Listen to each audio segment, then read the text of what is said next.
come and share your story tonight. I also want to give a special thank you before we start to the Rocklin High School Parent Teacher Club and the community organizers who made this happen. And as importantly, so that you can hear them, thank you to Ryan O'Donnell and Sean Spees and his crew, so that having all the technical awareness. My name is Mike Tissell. If you're not aware, I am a news reporter, anchor, outdoor segment producer for KCRA 3 Television. I'm going to be serving as the moderator for tonight's forum. And before we begin, let me just kind of explain the ground rules and some explanations for how things are going to work. Because once we begin, each candidate is going to be given the opportunity to give a 3-minute opening statement. And then after that, the candidates are going to be asked a series of 5 questions that have all been submitted ahead of time to them. The way this is going to work, so that we can make it fair, is that we're going to rotate through. So Jennifer will start with the opening statement. When we get to the questions, Derek, you will go first, and we will continue to rotate that way. Everyone has a chance to go first and or last, and everyone will be stuck in the middle as well. A reminder for those in the audience, this is not a debate. Same thing to the candidates. This is a forum so that we can get to know the candidates and their outlook and perspective on being a school board member. So there will not be that typical back and forth rebuttal if you are used to having a debate. After that process, depending on how much time we have available, because we're going to try and keep this to 6 to 8 o'clock, we will be then offering questions they have not seen submitted by the audience. If you would like to submit a question to be vetted, there is a table in the back, or Lisa will be walking around. If you have a question, and please write it down on the program that you were given, and she will come around and grab those. But please do that in the first 15 minutes so that we can get that process ready for when we get to that point in time. At approximately 7:30, 7:40-ish, that's when we're going to kind of close down the questions and move to the closing statements for each of the candidates. And again, it's going to continue with the same rotating, so whoever's turn it is, that will be the candidate who will go first, and then who will go last. For the candidates, again, a reminder that this is not a debate. Please be courteous and respectful of each other as you're giving your answer. Allow them the same equal opportunity as you would prefer to have when it is your moment to speak. For the audience, consider this forum, as I like to say when I referee soccer games or football games, we're on a school campus. This is an extension of the school classroom. So when it comes to sitting and soaking this in and listening and observing, don't behave in a way that you would not want your child to behave during class as the teacher is teaching. That's the easiest way to basically say, let's all get along and enjoy listening to what the candidates have to say. And while I don't expect that's going to be a problem for anyone, I do have to give the disclaimer that anyone who can't abide by simple rules of respect and decorum may be asked to leave. Lastly, as a moderator, I do think it's very important to stress that I am a journalist who is here on a volunteer basis. I'm not getting anything to be here. I'm doing this as a community service. As a journalist, I am not going to be endorsing any of these candidates regardless of their answers, neither publicly nor privately, and I have never committed time or financial resources to any political candidacy or organization in my 50 years of journalism and community service. So with that, let's dive in and get to know the candidates better. So we are going to go in alphabetical order, and candidates, just so you know, I have a small little timer here that you will know when your time is up, when it sounds like the alarm has gone off and it is time to get up. So, Jennifer, please start us off. Thank you. So for 23 years as a public school educator and counselor, I'm experienced at helping all families get the education, resources, and support they need. In addition, I have my principal certification and served as a member of the negotiations team with teachers and my school district. I have also currently worked with students who are first generation, and for those who don't know what that means their parents were not born here, don't have a college education here, so I work with juniors and seniors right now, mainly with college essays. As a Rocklin School District parent, I participate in the district's Diversity Inclusion Committee, the Local Control and Accountability Plan, also known as LCAP, and I am on Valley View Elementary School Site Council.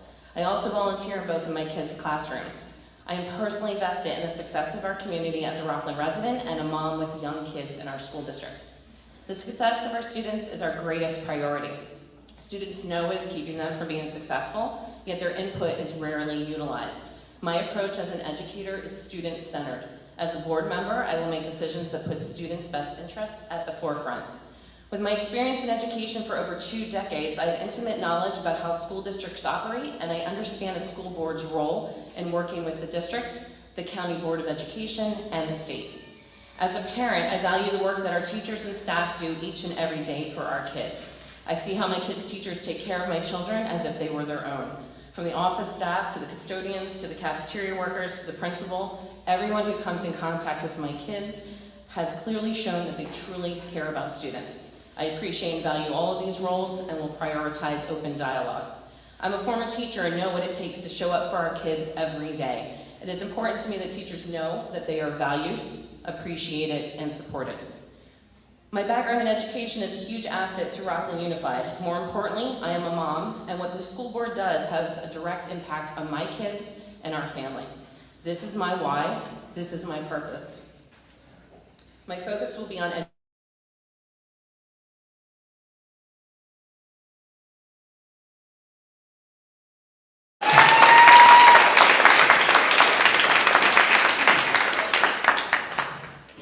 Derek County. Thank you. My wife Sarah and I, as just like most of you, moved to Rocklin, California here to be in a great community with high quality schools for our children. After serving as a volunteer, as a coach across this community, I ran for the school board in 2018 and was honored to continue to serve here. As a trustee, my focus has been on doing what's best for every child in our schools. We safely reopened schools for full-time in-person education ahead of most other districts in California. We improve the relationships and the communication with our teachers, key to developing and implementing solutions that are best for all of our Rocklin students. We continue to advance student safety and promote mental health and support services, again, for all of our students. I will continue to support financial policies that provide outstanding return on community's investment in our schools. We will maintain conservative fiscal policy. From a fiscal standpoint, short term, we want to continue to improve learning loss supports. For medium term, we want to continue our work on math and ELA improving achievement. And then, again, in the long term, zero debt, no long-term deficit spending, and then maintain that 3% reserve so that we can handle any unexpected expectation, anything unexpected that comes out. Again, we saw that recently. I will continue to press for local control so that Rocklin decisions are made by Rocklin parents, Rocklin teachers, and district leadership. I support efforts to improve our math and our language arts, as we said before, increasing participation in career technical education, which is core, promoting Rocklin as a great place to raise a family. As a school board member, we will establish direction and priorities, and we'll create those opportunities to communicate so that all our people in our community can get to know the teachers, can get to know the staff, and everyone can get to know the parents. Thank you.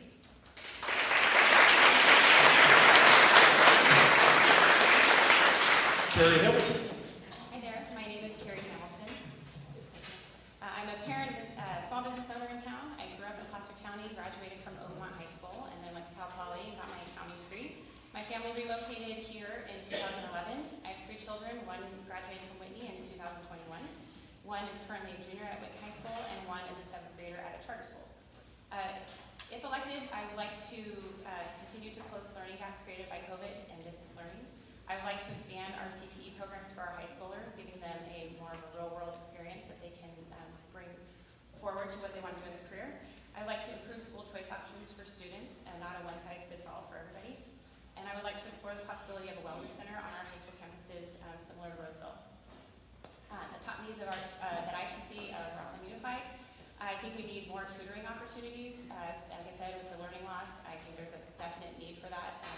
I'm going to speak more to that in some of our prepared questions. But and I think there's a need for education of parents. I think Rocklin Unified has a lot of services that we don't even know about. I've learned firsthand about, back to the tutoring opportunities that I didn't even know about, intervention mentioned, at the high school level, I think there's a need for parents to understand what goes into preparing your student to go to college. How do you apply to college? What's the difference between AP and dual enrollment? How does that affect them as they're applying to college? What do colleges expect? Additionally, what is available for mental health? Until I was running for the board, I didn't even know we contracted with Wellness Together. I had no idea, and I think there's a lot of parents out there that don't even know we actually have a mental health program. What do I feel the roles and responsibilities of a trustee are? I think that as a trustee, we need to understand the needs of parents and teachers in order to provide the premier education that Rocklin Unified has been recognized for. And budgeting priorities. We currently have a balanced budget, the way I understand from what I've been told, and so maintaining that balanced budget while still providing the needs of our students. I think the budget transparency is critical. Parents should know where their taxpayer dollars are going, and teachers and program leaders should know how the money their schools and programs have been given are being spent. That way all stakeholders can understand the inner workings in order to make decisions that are best for our students. Just like an accountant needs to provide a financial report to investors and partners, a school district should do the same for its stakeholders. I hope to be that for all of you.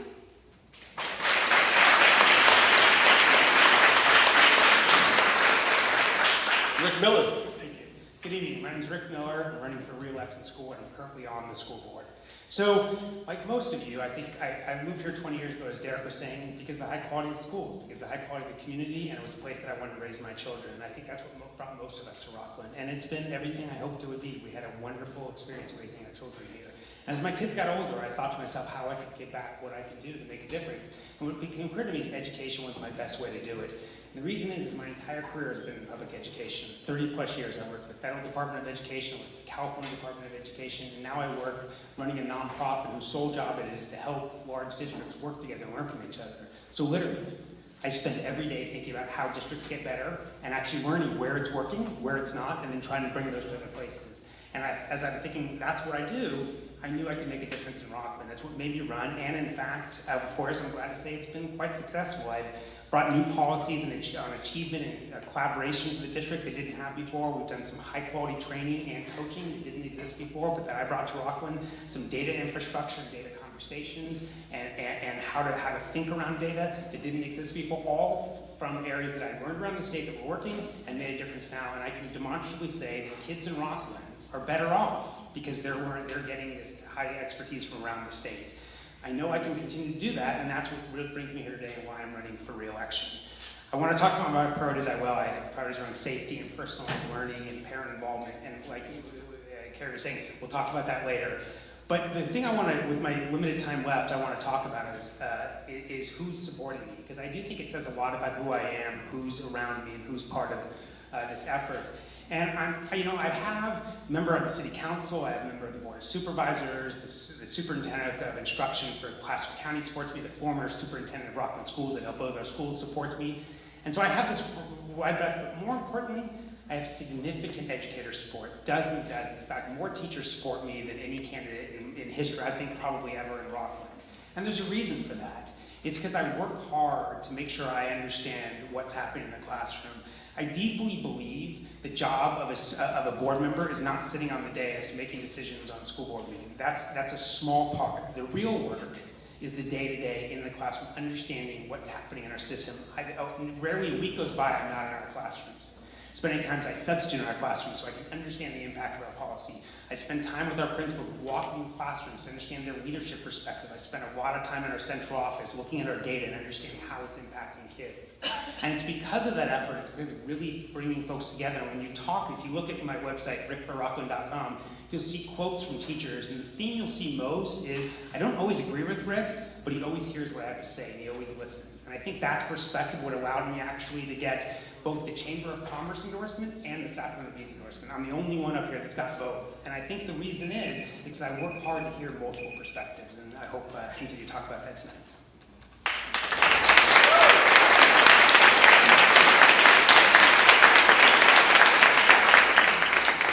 Tiffany Sejob. Well, good evening.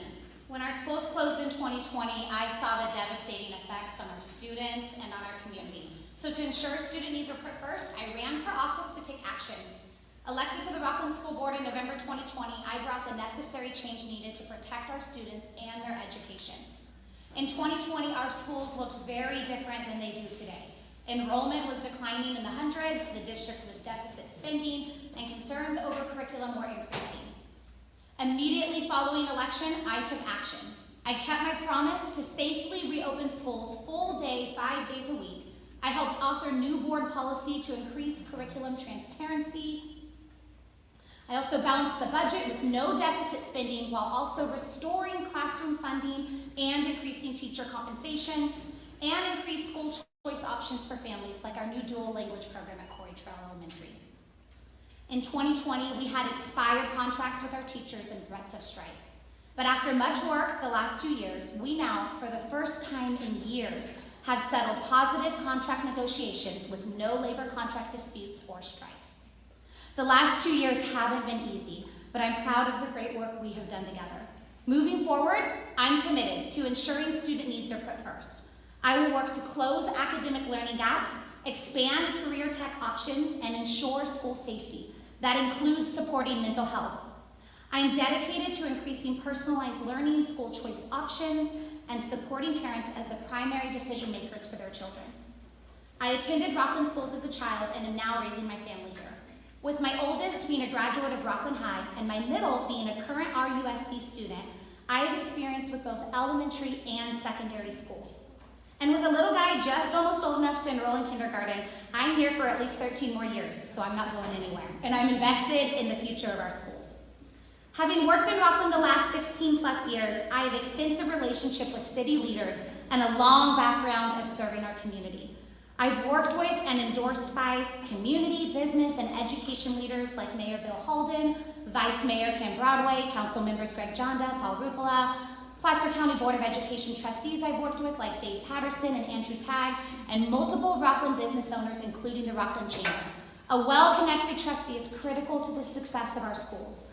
I know Rocklin, it's my home. I shop at the same stores you shop at, I play at the same parks with my kids that you play at. Tonight, I'm excited to share with you my plans to build on the great excellence that is Rocklin.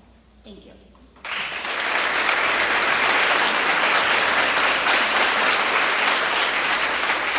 Michelle Sutherland. Thank you, and thanks again to the PCC parents that put this very important event on for our community. So I'm going to go ahead and tell you all a little bit about what brings me here tonight. So I grew up here in Rocklin. I moved here when I was 5, and I started kindergarten here, graduated at Rocklin High School, just had my 20-year reunion. And then I went on to UC Davis and then Sac State for grad school, lived life a little bit, got married, and my husband and I made the decision to move here to Rocklin because this is a community that we wanted to raise our family in. And we had a little one, almost 1 year old, and we knew that we wanted to put the kids in school here. I had an excellent experience in Rocklin schools. I think that my experience here really helped set me up to move on to bigger and better things and have great successes, and I want that similar experience for my own kids. So right now I have 3 kids in Rocklin Unified. I have a 5th grader, Adair, who's in 5th grade at Rocklin Elementary in the GATE program. I have an 8-year-old Remy who's in 3rd grade at Parker Whitney. That's our home school and the school that I went to. And then we have a TKer, Marin, who's at Corey Trail in the Spanish immersion program. I had gone to a multicultural preschool, and we thought it would really make a lot of sense for her. And I'm very fortunate that Rocklin Unified has so many excellent options for us, and we've been able to find one that works for each of our kids. Currently, I'm on a PTC board for Remy's school, and I'm also event chairs for some events on a couple of campuses. I volunteer at school as much as I can, even though I do work full-time now. I do as much as I can. And I take part in district parent advisory committees whenever I can. So I've taken part in the local control and accountability plan for the last several years, which has taught me a lot about how we spend a certain subset of our budget that's for our unduplicated students here. I've been part of an events committee that brings different awareness events to our campuses. So for Black History Month, for individuals with disabilities. We've just worked on Hispanic Heritage Month, so that's been very exciting. And also taking part in the district safety committee meetings whenever I can as well. So for me, I am in these schools all the time. I have relationships with the teachers. I know what's going on. For my career, I work in the Roseville Joint Union High School District as a board-certified behavior analyst on 3 different campuses. And so that means that I'm going into special education classrooms every day, working with students to help them achieve their goals, training teachers and staff on how to help them to be successful, work through behaviors so they can be as fully included in classrooms as possible. Also going into general education classes, helping with behaviors there, training general education teachers who may not have a lot of knowledge about working through behaviors. Thank you. Wow. That gets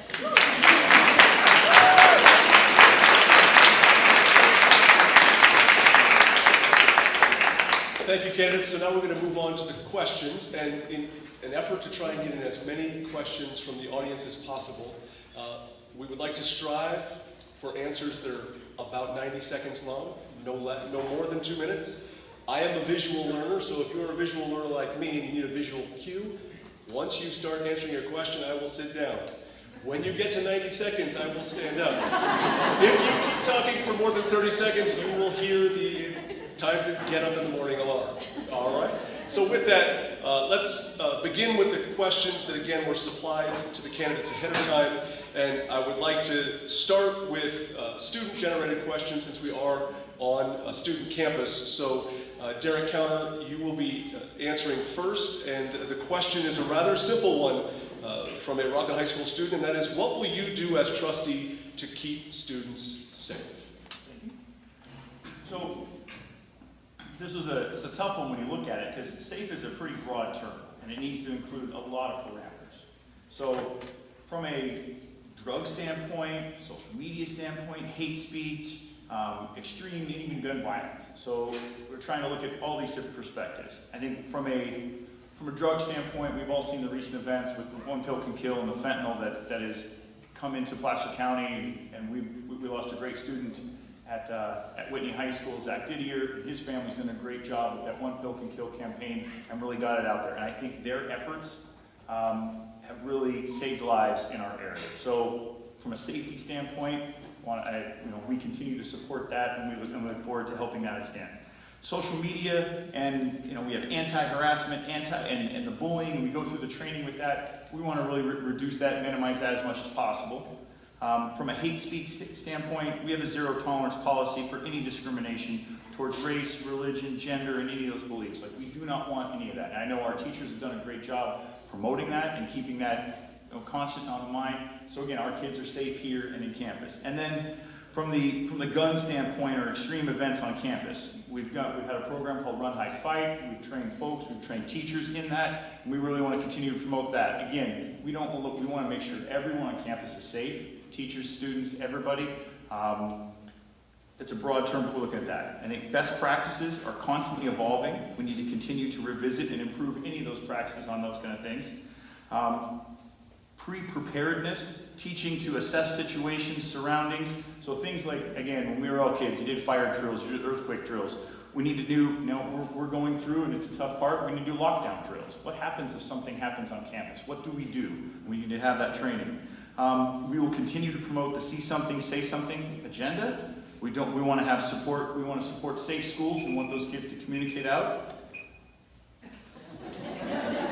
That is how quickly 2 minutes goes by. Same question, Carrie Hamilton. Currently, I actually took safety as just the actual physical safety of our students. So, but those were great points also. Currently, our district is doing a great job working with the local police to ensure the safety of our students. Over the summer, they were able to do an active shooter training on the Granite Oaks campus. They were able to have student volunteers attend the training to make it more realistic. I think expanding that program would benefit our teachers and police to give them practice responding in a real-life scenario.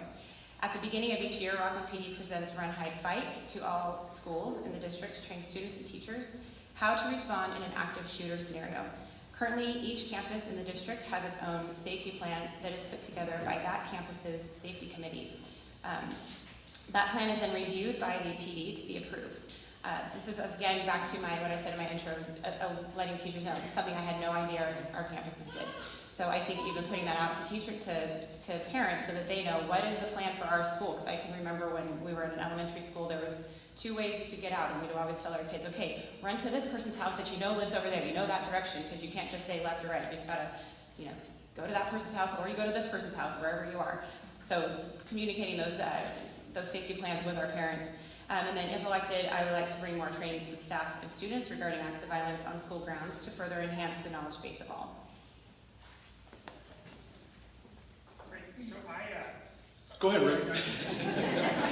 Rick Miller. Mike, have a seat. So I actually think, I appreciate it, and I think this is the most important thing that comes before a trustee, which is if our kids are not safe on campus, there's no way they learn, there's no way they succeed. So it has to be the priority of any board, and I think it is ours. And so when we talk about what I've done and what I'll do. So first of all, we significantly increased our training and partnership with Rocklin PD. We're in a very good place right now with both fire and PD. In addition, I worked really hard, and I'm super proud that we have significantly increased mental health counselors. Because making sure kids feel safe, but also that they feel safe both from an outside perspective, but also from the bullying inside perspective. And you have to do that, so we're working with kids across the board. We updated Run High 5, which is mentioned multiple times. Now on campus, all of our classrooms are locked because we learned that was the best practice across the state. It's horrible things we have to deal with, but we have to learn what works and make sure that we're adjusting. And then finally, we adopt a new social emotional learning curriculum that talks to kids. It helps kids think about how you build self-esteem, how you think about going, how you engage with others, and helps teachers, gives teachers ways into having conversations, different conversations with kids about bullying, and we're better for it. Going forward, I think the main thing is I want to continue to work with Rocklin PD to create a robust threat assessment. We have a pretty good idea of where the best practices are across the country, but we need to look here in Rocklin and understand what is our most likely areas of concern, and then make sure we're adjusting. And then train our teachers, train our staff, train our students, so everyone knows how to respond here in Rocklin if, God forbid, something horrible happened.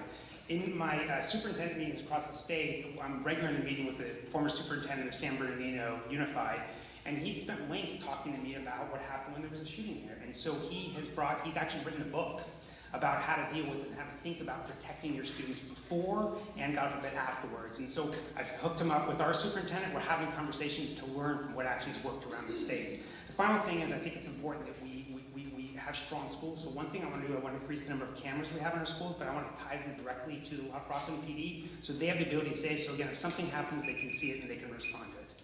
Thanks. Tiffany Saton, sorry. Thank you. Yes, I appreciate this question because a lot of the conversations I'm having are centered around safety. What will you do as a trustee to protect my students? What will you do as a trustee to protect me as a student? And so I appreciate that. And so I want to share a little bit about this last year and conversations that I've had and some of the actions that we've taken. It was by my request that we set up a student committee. We do hear from students, but we felt as trustees we weren't able to really truly hear from students in an environment that was conducive to them being open and sharing their concerns with us.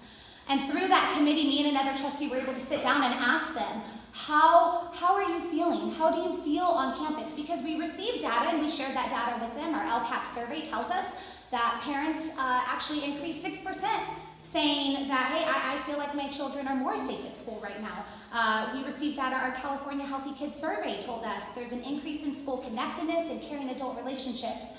But that data doesn't mean much if we're not able to actually sit down and talk with the students and actually extrapolate that from them and say, so how do you actually feel? And so in that student committee, it was very interesting because we started as trustees to share with them. So look, we purchased this new curriculum, we have SEL, we're taking these great strides. And I love that one student actually said, is it okay if I be honest with you? I said, yes, please do. This is why we're here. He said, I'm concerned. I don't think it's doing what you guys want it to do.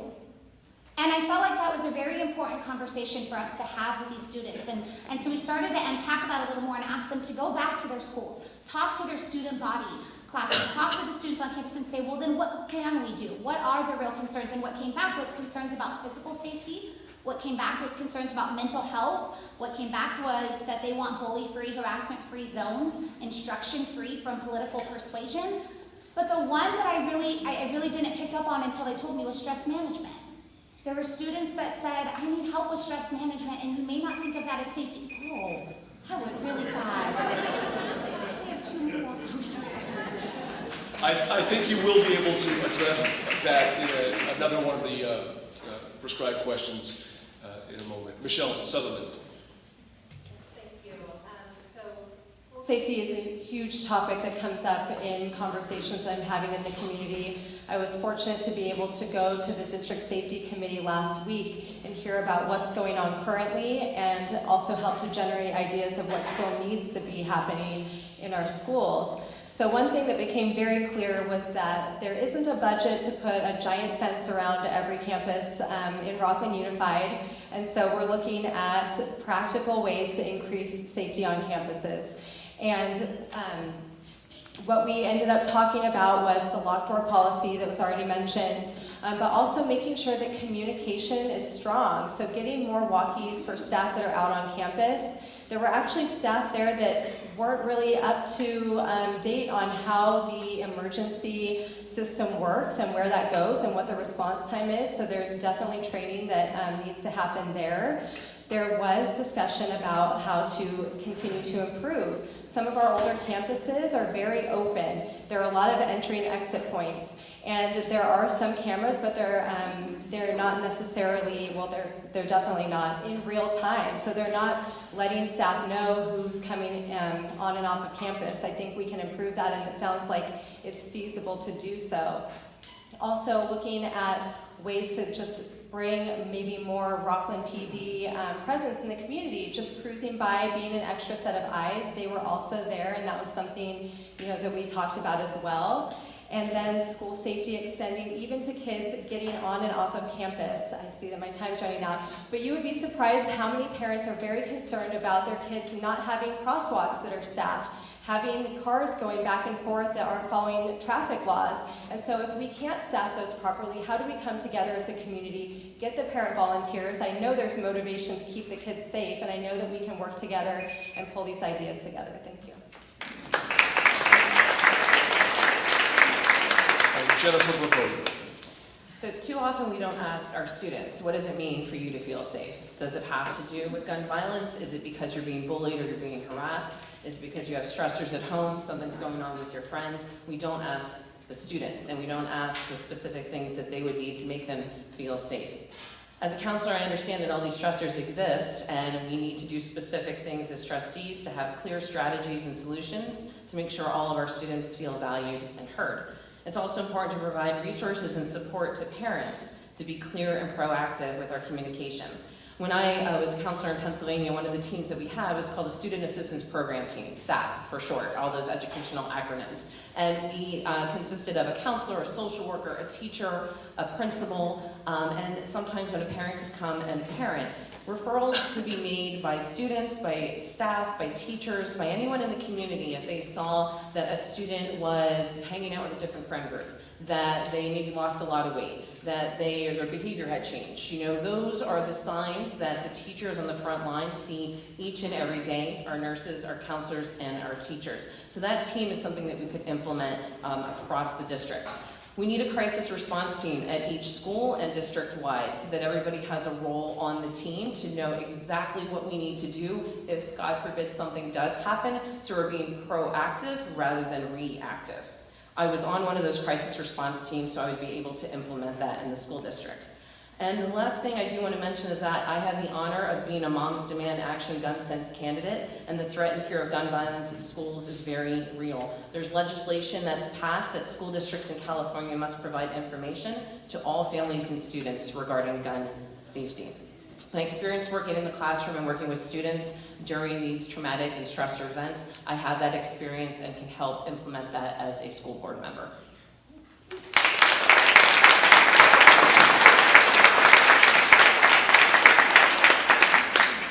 Consistent theme through the first question in the opening statements was addressing mental health, so I'd like to move on to a question about that, and that is that mental health challenges are a growing area of concern for students. What role do you see a trustee playing in finding solutions for this growing concern? Karen. From talking with teachers and administrators, what our students need is more counselors and therapists. There are several social workers on the campuses, but a social worker can only dictate what resources the student needs. The district needs more of the actual counselors and therapists to do the work with the students. Our schools have contracted with Wellness Together for mental health, and from what I understand, there is always a waiting list at the high school level. I wasn't able to reach a therapist at the junior high level. Whitney High School, for example, has one therapist on campus Tuesday through Friday. Each therapist can have a caseload of 5 students per day. That's 20 slots for a student population of 2,000. That is likely not enough. There is currently, like I said, there's a wait list. The number one thing they're seeing is anxiety, which I think we can all relate to, trying to deal with just the day-to-day, how to balance everything. Even as grown-ups, we have that. The other thing they're seeing is 75% of their kids seen are from divorced families and are seeking help to navigate those issues. The therapist I spoke with said it would be incredible if there could be a group session for families of divorce to help them navigate the changes that happen. Therapists are seeing kids take on responsibilities in home, they have school, parents are leaning on them, etc. Group therapy sessions could help families navigate all of this. If elected, I would also like to look into the possibility of creating a wellness center on our high school campuses like Roseville has done. In those wellness centers, there are multiple therapists and the students can self-refer. So then you reach the population of kids that are high functioning but still need that mental health aspect in their life that maybe a teacher isn't going to see them to point that out and refer them. I saw him stand up and like out of the corner of my eye, it threw me. A 24/7 call line is also in the works from the district. They did receive a grant of $115,000 from, I believe it was from the city, that I think would be incredible that students can have that access anytime of the day, any day of the week, to call and get the help that they need. The huge help, there it goes.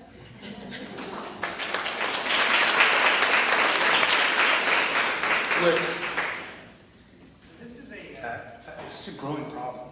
Certainly here in Rocklin across the country. It's different than when I went to school when we were kids. It's something we need to really think differently about and pay attention to. And it feels like we've made some real strides.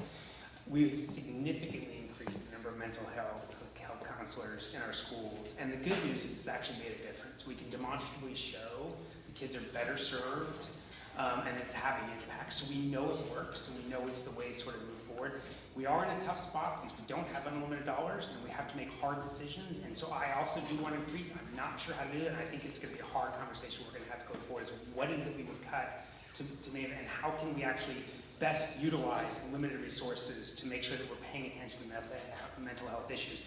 The other ways are continued investments in things like our curriculum, and I agree completely, especially the secondary level. Our SEL curriculum was not as well received as we wish it was. It actually did pretty well at the elementary level, but we're not done. It was the beginning, and so this is what good high-quality educators do. They adapt, they learn, they get better, and we're in the process of doing that. We have great programs like Breaking Down the Walls at our high schools that actually make a difference, and I will tell you, I actually believe the most important thing you could do for mental health of a child is connections, it's relationships. They want to feel included when they come to a school. They want to feel connected. So if they have a best friend in school, that's enough. That could be enough. If they're connected to a teacher, if they're connected to a program, it's that desire to be there that we need to really double down on and build on to make kids feel like they're part of our schools. I would tell in my day job, I'm working on a thing called a Kid Talk protocol where we're almost done with it. We have demonstrated success with it, where we have teachers work with kids and they actually look at every kid in the classroom and they figure out who has relationships, who doesn't, and then they help them create them. Those types of different ways of thinking about it, those are free ways that we can put in our system now and create more connections.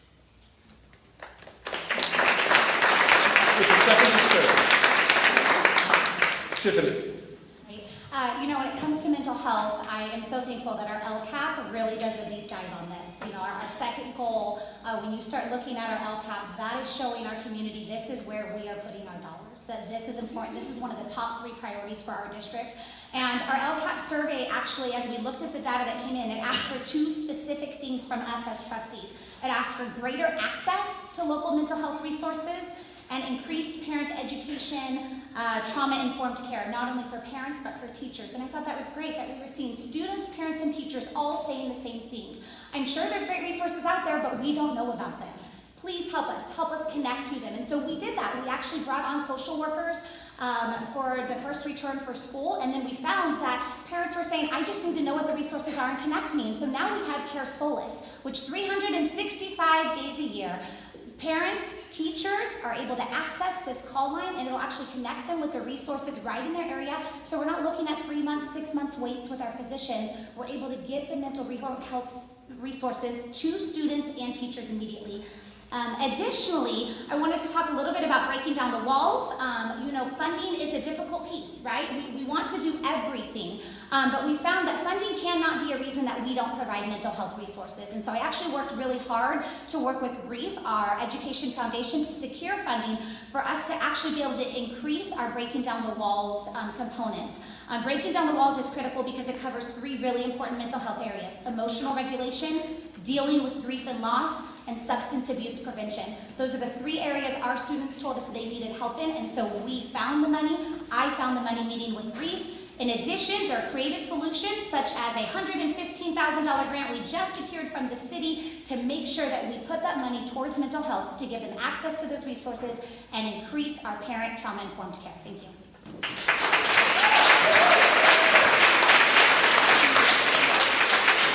Michelle. Thank you. So I think we all agree that mental health has been a big topic of conversation among students and parents. And being that I do work in Roseville Joint on 3 different high school campuses, I see the impact that these wellness centers have for students and for teachers as well. Students can go in to a location on site staffed by district employees, social workers, mental health workers, and they can stop in between classes. They can be sent out for a break by their teachers at any time, so they can really get the help when they need it. And I think that's really important, that students, when they're in that mode of being in a crisis, they can find that in a timely manner. And by having district staff, these people are able to build relationships with the students, get to know them. The students can just stop in and say hi. And then they can act as a triage for these students when you see a behavior change that isn't typical. Is there something going on? Does a risk assessment need to take place? And then they can either notify the parent or get some other district support to notify the child and parent that there's some more support for them so that they don't fall through the cracks. There is a need for addressing bullying on our campuses that goes beyond PBIS. This is something that many parents have talked to me about, and some have even left the district over it, feeling that their concerns weren't heard, the bullying wasn't resolved. We need to find a way to really come together as a community and find a way to have a common shared interest in what we're going to accept and not accept in the district, and make sure that, that those things are followed through on. So really with mental health, I think it's just a matter of bringing that in. I learned recently from a teachers meeting that our counselors on our secondary campuses are spread so thin, they're not getting that face time with students that they really need to help keep them focused and on track. How do we get more hours of counselors so that those students have someone to contact?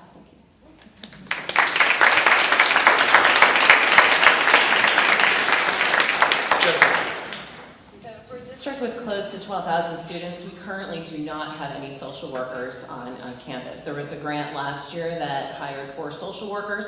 I sat on the LCAP Parent Advisory Committee, and I asked, when that grant is over, then what? And I didn't get a response. They did not hire any social workers. Social workers are key in that triage that my colleague Michelle was talking about, for the fact that they are there to help the counselors, they're there to help the teachers, and they're there to help the parents. They're there to get the families the resources. I see a fellow social worker in the audience, and I remember working with her in the fact that when I was counseling the student, she was talking to the parent, or vice versa, that we were able to help out with that. Kids cannot be successful academically or in any way if they're experiencing fundamental insecurity at home, if they're dealing with that bullying and harassment, if they have food insecurity or abuse or grief or any kind of conflict. So we do need to find the money. We need to find the money and have full-time district employees, not people that are contracted from outside of Rocklin Unified, so they can build those positive relationships and that rapport with our students. I'm a counselor. I had 250 students on my caseload in Pennsylvania, and I came here and I found out that California counselors have on average 500 plus students, including our counselors here at Whitney High School and Rocklin. There is absolutely no way you can get to know your students on that kind of intimate level. You cannot be proactive to help them out, to work with the teachers, and to have those connections. We need parent resources and info nights ongoing, not after an event, being proactive to prevent the events that put us into crisis. Support groups like grief groups run by certified counselors and social workers, a mental health elective, and talking about it more so we can destigmatize so people can ask for help. Thank you.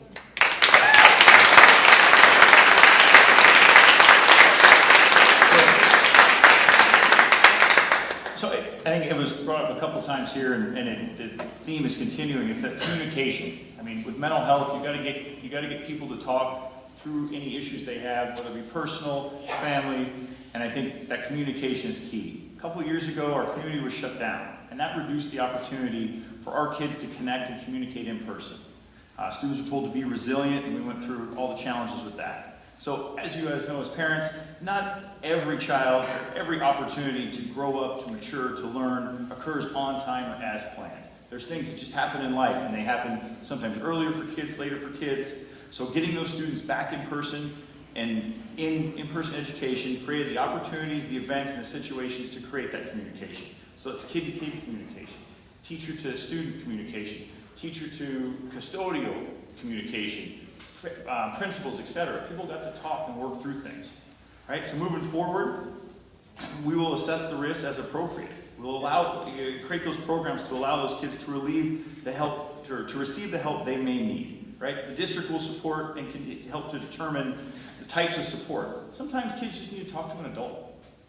Sometimes need peer coaching or peer counseling. Sometimes you got to talk to your friends or maybe have a little group to communicate with.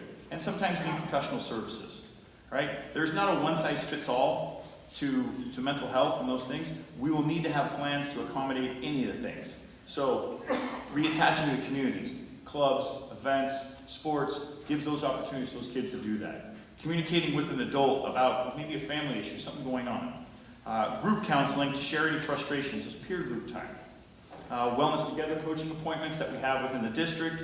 Again, in breaking down the walls, thank you to Reeve for continuing to support that. Those are great opportunities for kids to be involved, to have that communication and talk through things with each other. And understand that, hey, it's not just me, it's a lot of us or a few of us, but we have the same issues going on.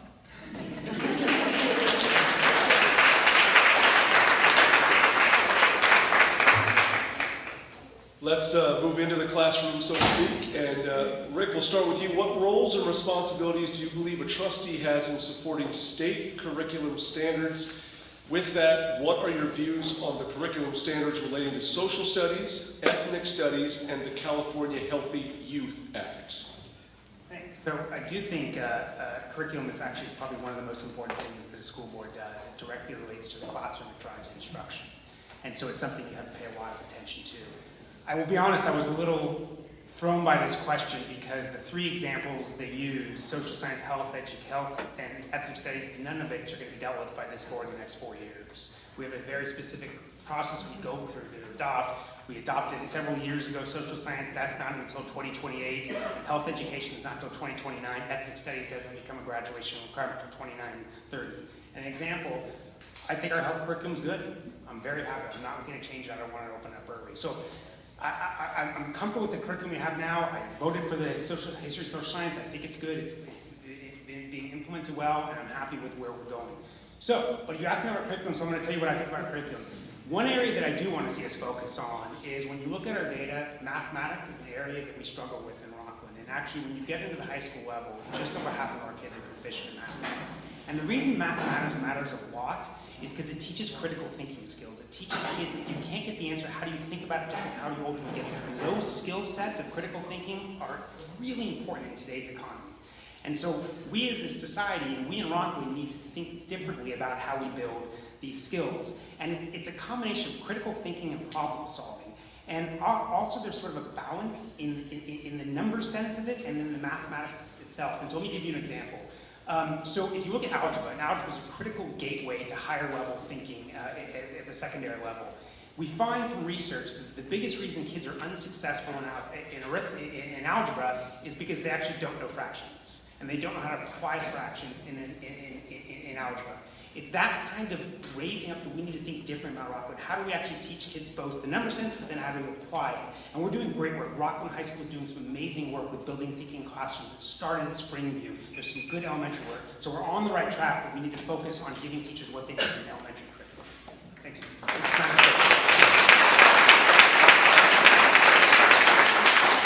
Tiffany. Thank you. You know, I agree that curriculum can be one of the most important things. One, because every student has a personal touch with our curriculum, but also two, curriculum, if we're honest, can sometimes be potentially divisive in our community.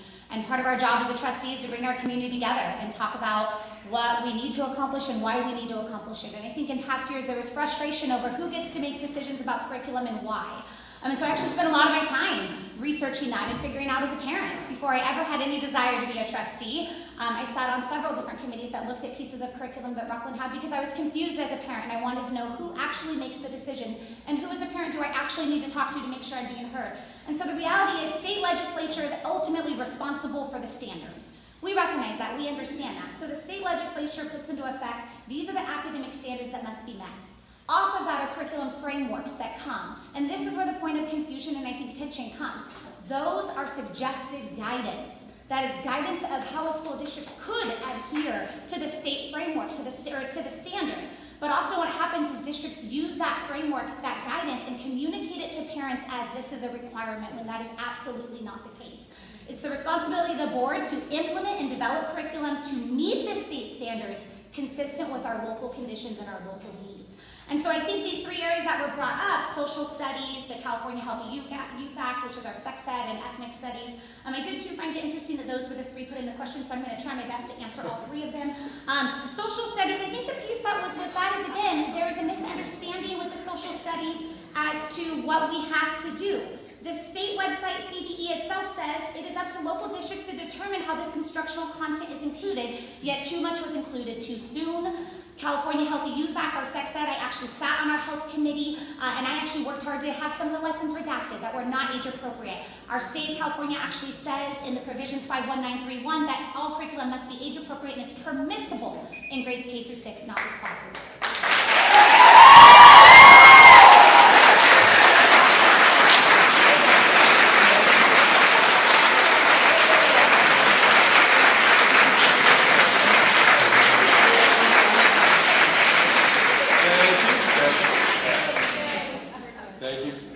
Michelle. Thank you. So I did want to clarify, in part of the question, it does say, what do you believe the role and responsibility is in regards to curriculum? And it's not really about what I believe, because as mentioned, the California Department of Education lays out what the requirements for curriculum are, and also lays out that boards and school districts have the ability to implement those things at their discretion and with what fits for their district, which is what has happened here in Rocklin. So I paid a lot of attention to the social studies curriculum when that was coming about. And the way that we follow laws and make it right for Rocklin is really by drawing from the educators that we have here, these teacher professionals that work with our kids every day. Ask them if this is their area of expertise. Where should we be looking for curriculum? Find some options. Bring those to the table publicly, which is what's done, so parents and stakeholders can look over the information and have a voice and give their input and then make a decision. I had in my notes that these three areas, social studies, the ethnic studies, and the sex ed, will not be addressed in this term that we're all running for right now. They will be in place for several more years as they are. I will say that with the ethnic studies, it is now an elective. Teachers and admin here at RHS worked really hard and put together an excellent syllabus that I looked over, and parents and their students can opt to sign up for that class if they so choose. So really what I want to focus on as a trustee is helping to steer the district in accordance with the strategic plan that the district has that's on the website, because that makes sure that our decisions and our actions really reflect the goals that have been set out that we have decided are important for helping to make sure that our kids get the best education possible. Another goal of mine as a trustee and responsibility is really, like we've talked about, the budget. It's making sure that we're making decisions.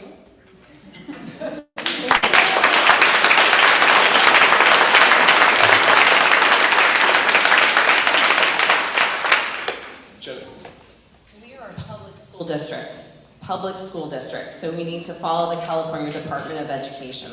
One of the main reasons I support all the curriculum standards is that they have been developed by educators who have the education, skill set, and expertise to create curriculum that will allow our students to think critically. I work with mainly juniors and seniors. They're going off to college. They need to be able to look at things from multiple perspectives, from diverse backgrounds, and maybe connect with people that don't look like them, that don't act like them, that maybe weren't brought up the same way as them in order to be successful in the work world as well as before the work. When they go off to college, they need to be successful with that. They need to see that there are multiple perspectives to people's history, to their race, their culture, their gender identity, and their upbringing. If our students are only taught one perspective of history and not all the aspects of historical events, then we're doing them a disservice as a knowledgeable citizen of this country. It's also a responsibility to support and promote the California Healthy Youth Act so students are receiving factual information for their physical health and safety. As a former English teacher, I know the importance of students having access to books. We as a public school district, we are a public school district, yet the American Evangelical Council, who endorses Ms. Sadoff, Ms. Hamilton, and Mr. Counter, are currently encouraging people to contact Rocklin School District librarians at Whitney High School and Rocklin High School to remove books from public libraries. This is a public school and a public school district. I'm curious if anyone has read the books, because I have read most of them that are on that list, and most of the characters are LGBTQ+ or other underrepresented groups. Book banning and censorship is not American. It's not, it goes against freedom of speech, freedom of expression, and again, it's not wanted or needed in a public school district. Thank you.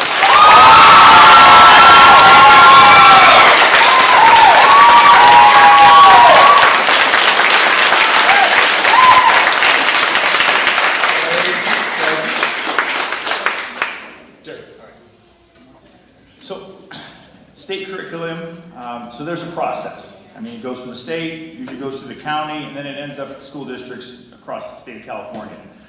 Teams in our district and in most districts, they have teacher teams that develop it, sit down, evaluate it, and we make a decision. We figure out what works best, you know, and what works for our school district and our community.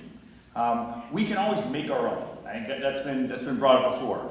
But, you know, following the guidance, that's a lot of resources, that's a lot of money, that's a lot of time involved, and that would more than likely take teachers out of the classroom and put them into doing that. Great idea, great opportunities, I think we can look at that, but that's a balanced budget conversation, and that's a lot tougher to have.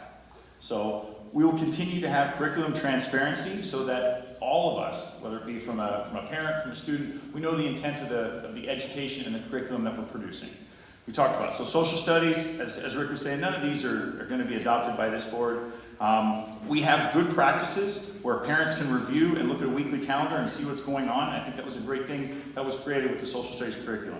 Ethnic studies, so Rocklin High School and Whitney High School has an elective class that was developed by a teacher, that was submitted, reviewed, board reviewed, and was communicated to all. And I think that process allows the parents to avoid any assumptions and people to really understand, here's what it is and here's what it's not. And that's a good thing for everyone to understand and not come in with, well, I think this is going to happen, I think someone's trying to pull the wool over your eyes type thing.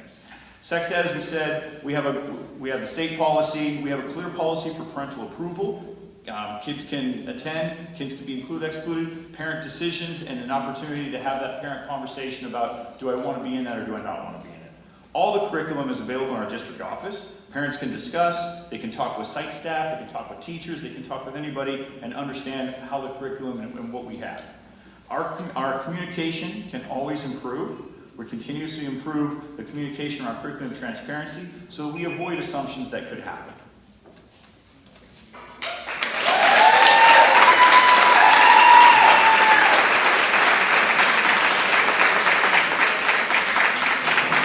Thank you. Karen? When the state board rolls out curriculum standards, they also give a list of publishers that have curriculum that can be used and piloted. Staff then can pilot their chosen curriculum options and decide which curriculum they would like to present to the trustees for approval. It is the staff's responsibility to choose curriculum that is aligned with the state curriculum standards, and it's the trustees' job to vet that curriculum as it relates to the district based on current test results. They need to ask questions like, will the new curriculum improve test scores? Does the new curriculum help increase test scores, correct an issue with old curriculum, support our students?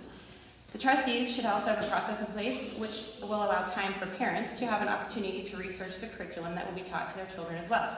In regard to social studies, I believe it is important for students to understand the wide variety of events that have developed our history and our place in the world. I believe our students should be given a curriculum that is factual and based on actual events in the history of America and the world. The curriculum should be free from divisiveness and political bias. In regard to ethnic studies, I think it is important for our students to learn about different cultures, where each other are from, and how they all come together to create the community we live in. An ethnic studies curriculum should be kept objective and not teach kids that they need to believe one thing or another. It should merely be an education in the histories, experiences, and cultures of others. In regard to the California Healthy Youth Act, I believe it is items in that curriculum are things our kids will eventually need to be taught. However, I believe it needs to remain the parent's choice as to when those topics are presented to their children. I know RUSD currently has a process in place that allows parents to participate and know what their child is exposed to. Parents can choose to view the materials being presented prior to instruction and can remove their student from instruction by submitting that request in writing.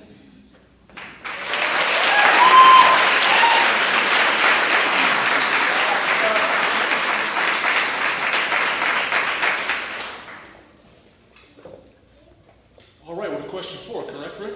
You already answered this question. All right, Tiffany, along the same lines, what roles and responsibilities do you believe trustees play in advancing appropriate academic interventions in both the general education classroom and the special education department? Thank you. Yes, I believe this is critical for a trustee to talk about because actually one of my platform priorities is personalized learning. I've seen firsthand with a student who excelled in some subjects and a student who did not in others. And so I found that personalized learning is important because every student has different learning needs. We do this through acceleration and remediation. Oftentimes districts focus on one while forgetting the other. And so it's important that many of our students may never qualify for education, special education, but they still need our help in order to learn. They need Tier 1, Tier 2, and Tier 3 supports. We do this by budgetarily protecting learning recovery teacher and aides, which we've already added to every school, but it's important that we protect them as the years go on. We expand our school choice options beyond our IB at Sierra Elementary and our dual language. And also we continue to promote our Sierra College dual enrollment. There are still students that are unaware that they can actually be accelerating and completing college level units. Our special education, we've made great progress here. We still have some room to grow, especially around our teacher recruitment and retention. But we have seen a 25% decrease in special education staffing turnover. We've seen an increase in compliance. We've seen a decrease, 25% in legal cases, but the reality is we need to better fund it. We need to better fund what our special education teachers need. We need to better fund the cost of educating a student with disabilities is almost 3 times as much what the state provides us. It is the responsibility of the trustees to figure out how to make up that difference, and I'm committed to doing so. It's important that we invest in additional time and resources for teacher collaboration. We saw this last year when we did that with our board study sessions, when we changed the format of them and we allowed teachers to talk to each other and talk to us. We saw that we were actually seeing a marked improvement. And so I think it's important in both of these areas that we listen to our professionals, our teachers in the classroom, those that are working with the students. Thank you.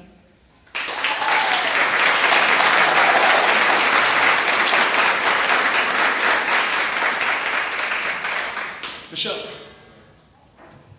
So in regards to this topic, as a trustee, I think the first step that you're going to take is to look at the data, look at the student testing outcomes, the student achievement, the assessments, and see where there are areas of need at that large scale. So math, I know, has been brought up here already. So then you find these areas of need and you go to the teachers that have specialized in those subjects and talk to them. Say, what are you noticing in your classrooms? Where are your students struggling? What supports do you need to help better teach these kids these topics? We have learning support teachers right now for ELA and for math. That's something that's come about since COVID. The district has received extra money due to COVID. That won't continue. So we really do need to figure out how to continue to keep these supports in place because this current board over the last 2 years hasn't really had to deal with these really difficult budgetary issues that are on the horizon. And we will need to keep those supports going for these kids. As far as special education, in my background, I've talked to many special education parents, worked with many kids over the years since I graduated college, and really a lot of it is the parents want to make sure that their concerns are heard and addressed and really taken seriously. So we need to look at how we're assessing these students. When a concern is brought by a teacher or by a parent, are we addressing it in a timely manner and getting the student the support they need, whether it is Tier 1 or Tier 2, or if it's a student with an IEP, Tier 3, and then figure out also what we can do to, bring other innovations into the classroom and improve our best practices to make sure that we can, for example, a parent brought up a dyslexia curriculum. That can be incorporated into a classroom with students who may have dyslexia and may not, and they can all benefit from it. We just need to have board trustees that are really open to looking at other ideas and what's working in other places, and we can learn from that.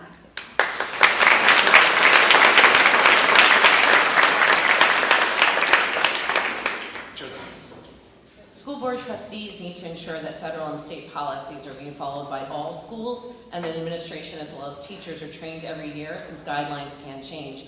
There are specific processes that must be followed when addressing students' academic and social emotional needs, yet I hear from parents over and over again, it's not always the case depending on which school you're at, and that shouldn't matter because all schools in Rocklin should be following the same state and federal guidelines, including the SST process. For those of you who don't know, again, all those crazy acronyms, that is the student service team. And again, we are getting referrals to make sure if students are not being successful in the classroom, what is the reason? Doesn't mean they automatically get an IEP or a 504, but we put those Tier 1, Tier 2, and Tier 3 interventions in place. I was a counselor for over 12 years. I was a teacher and taught special education students, so I've seen this firsthand. I was also a counselor on a special education team. We spent countless of hours making sure that we were in compliance. And one of the #1 things that we did that is lacking in many school districts is communication with the parents. Letting them know what is going on, letting them know what this means. They don't know what the jargon is. We sometimes don't know what all the jargon is. So we have those conversations with them. We are upfront with them. We are part as a team, including the student. I jokingly would tell my high school students, you need to be a part of this. I'm coming up with all these interventions for you on your 504 plan, but does this work for you? So it goes back to what I mentioned earlier, talking to the student, talking to the parent, talking to the family, and adhering to that. It's essential as a board member that we know all these factors so that we aren't spending countless waste of money, thousands of dollars every year in lawsuits, and we are in compliance with those policies and those guidelines. Thank you.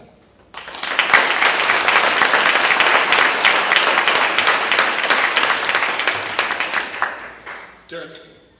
So the goal in this is to get kids well prepared for career and college ready.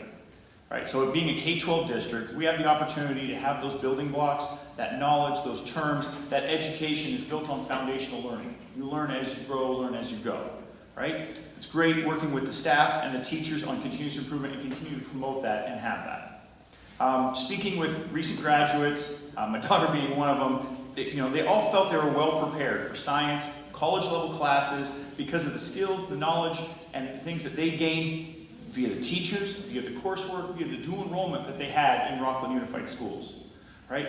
As an example, and we have some kids here from a broadcasting standpoint. I know a few others that are, a few others actually that are at the Cronkite School of Journalism at ASU. They were well prepared because of the CTE programs in broadcasting, things that these kids are doing here now. Another neighbor is working in the trades, was well prepared for construction, HVAC work because of the CTE pathways, the work completed, the projects, thank you to Mr. Hunter, and the industry partners that help support our CTE programs. So, with special ed, the goal is to have those graduates well prepared for their future endeavors. Individual education plans are the starting point in that goal setting. Reviewing and assessing those growth and that progress creates the opportunity to review the expectations from the parents, from the students, and the teachers, right? So as a board member, I want to support the budgets, the programs, and the education that prepares our students of Rocklin Unified to be well prepared for their career, the college, and their next steps upon graduation and after any course completion. That's it.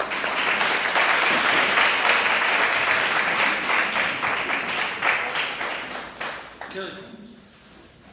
Like I said in my intro, that learning loss is definitely one of my top priorities. Our students lost out on a significant amount of foundational knowledge during distance learning. Last year I pulled about 15 of my daughter's friends in their math classes, and not one was passing math, and these were normally A and B students. When I talked to the admin, they made it clear they were aware of the issue and they were working to adjust the curriculum. And when I heard that, my thought is, are you adjusting it so that they can be at the standard? We're lowering the standard to meet these kids now. Why don't we keep the standard what it was 2019, give them the interventions necessary to catch them up so that we're all at that same plan that Rocklin's known for. Let's be the premier district we've always been known for. District has already been approved $1 million for learning loss recovery. If elected, I will press hard to get this allocated to more instructional aides at the elementary level, because they also are having it in a little bit of a different way. Additional tutoring time for middle and high school students, and I would like that additional time to be held in the evening so that even kids with extracurricular activities right after school, they're still able to get that support and be involved students. As far as special ed students, I've talked to several parents and special ed teachers, and what I'm hearing is, and I mean, I have an IEP child myself, it's hard to understand. I think Michelle said it, you don't know. You have a baby and you think that you just raised the baby, and that nobody says, okay, now they have dyscalculia, they have dyslexia, they have autism. You don't know how to navigate that. You don't know how to get an IEP. So in educating our parents on what does that look like, how do you get that, it's not an overnight process. Those testing takes, I mean, it could take one kid 15 minutes to get through one exam, or it can take hours. I also want to create a synergy between the general ed teachers, the special ed teachers, and the parents, so that all of them are working together for the benefit of the students.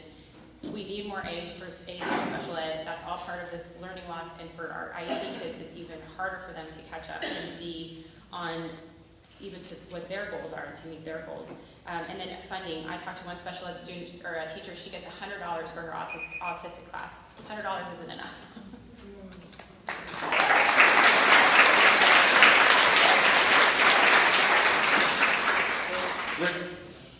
We're going to bookend this one because I'm going to sort of end where Tiffany started, because I agree. The way I think about this is really about personalized learning, and I share that desire. And I think in Rocklin we have a high-performing school. We have wonderful schools, but it doesn't work for every child. And we need to think about how we reach every child where they are. And exactly right. Some need to accelerate the phone, some need to be intervened with.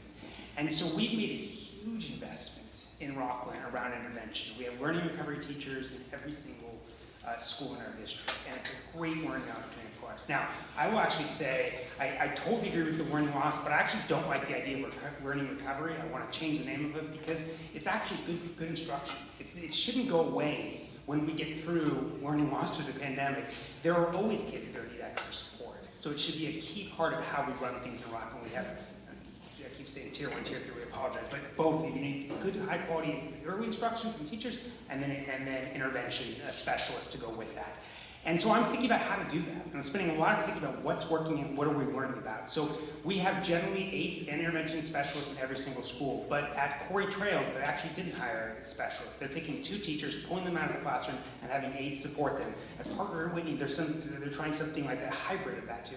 So I'm spending time in these classrooms trying to learn where it's working and what do we know about that? What do we know about what works and what works best? Because we are going to have a very, very hard decision when this funding runs out, and it's going to run out.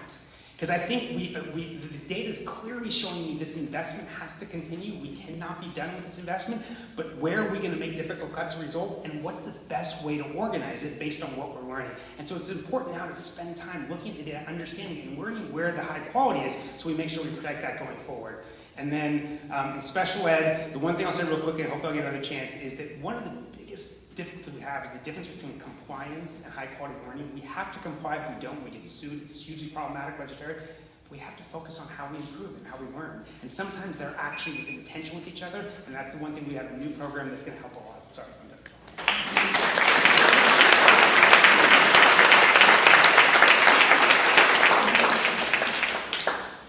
Okay, Michelle, our next question is, after a period of contentious contract negotiations followed by the challenges of COVID protocols, what actions do you see the school board doing to improve relationships between teachers and stakeholders? Stakeholders being parents, students, trustees, and the district office. Thank you. So as a new board trustee, my first action item would be to start to build trust relationships with all of these stakeholder groups. And I really want to model the behavior that I would like to have in return. So being an active listener, being respectful, having empathy. An area of divisiveness that we've had over the last 2 years has been at our school board meetings. And that doesn't mean that that's going to go away depending on which board trustees are there. There are going to be contentious issues that come up from time to time. But what I found discouraging was that we had people from outside of our Rocklin community, so not Rocklin parents or residents or taxpayers here, coming in and really derailing the meetings. And this is where our district business has to get done. And in some cases, these outside individuals were getting more speaking time than the actual Rocklin parents who were there with valid concerns, 3 minutes versus 1 minute. I don't feel that that's right. So I would want to make a change to that and say that if you are not a Rocklin stakeholder, you're not speaking at our meetings, and you can email or you can write a letter or give a phone call, but we need to get our business done for our students here and not waste time. Be respectful of time of the board, of district staff, and of parents. So that's one area. I would also like to work with teachers. I had the ability to go to a site rep meeting recently and ask them, what's on your mind? And one of the things that stuck with me was that teachers really want to be involved in decisions that affect their day-to-day job from the ground up. So really making sure that the district is working with getting their expertise and their perspective and actually using that and weighing in on that when decisions are made. I think that that's very important. And then to kind of circle back to the meetings, communication and honest transparency with parents. Yes, there are going to be issues like this, but that was not the timer, was it? But a lot can be done if we are proactive at getting the information out. I think we all know that this information is available, but unfortunately a lot of parents don't understand that. So let's make sure that we're getting everything out there so that people understand what's going on, there isn't misinformation going around, and people can come in with all of the knowledge there available to them. And then we can talk about it. Okay.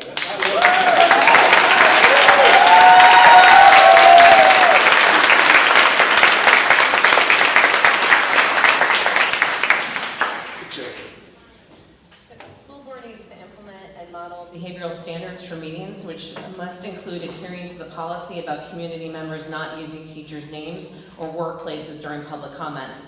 In the current environment, teachers don't feel comfortable or safe speaking at board meetings. I want to repeat that. Teachers do not feel comfortable speaking at a school board meeting. That is absolutely horrible and wrong and needs to change. If you watch some of the school board meetings from last year, I encourage you to watch September 1st, 2021. You can see why. I and other parents read statements from teachers at meetings last year since teachers were concerned about retaliation and harassment. And as we saw what happened to a Granite Oaks middle school teacher who was harassed by a parent last October to the point that she is on leave, we know that their concerns are justified.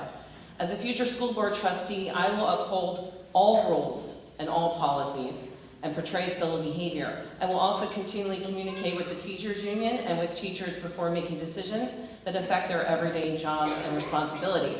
In order to improve relationships and regain trust amongst all stakeholders, we need somebody who's trained in conflict resolution, counseling, and de-escalation strategies. I am that person who listens to people and who can empathize with their concerns. If you take a look at my website, I am proud of the fact that my endorsements are from educators, parents, and a lot of my former students that I had over 10 years ago and we're still in touch. That shows, that is one example of how I establish rapport and relationships with people. Even if we don't agree, people can say that I am genuine, I am dedicated, and I will help foster those relationships that have been broken the past 2 years. Thank you.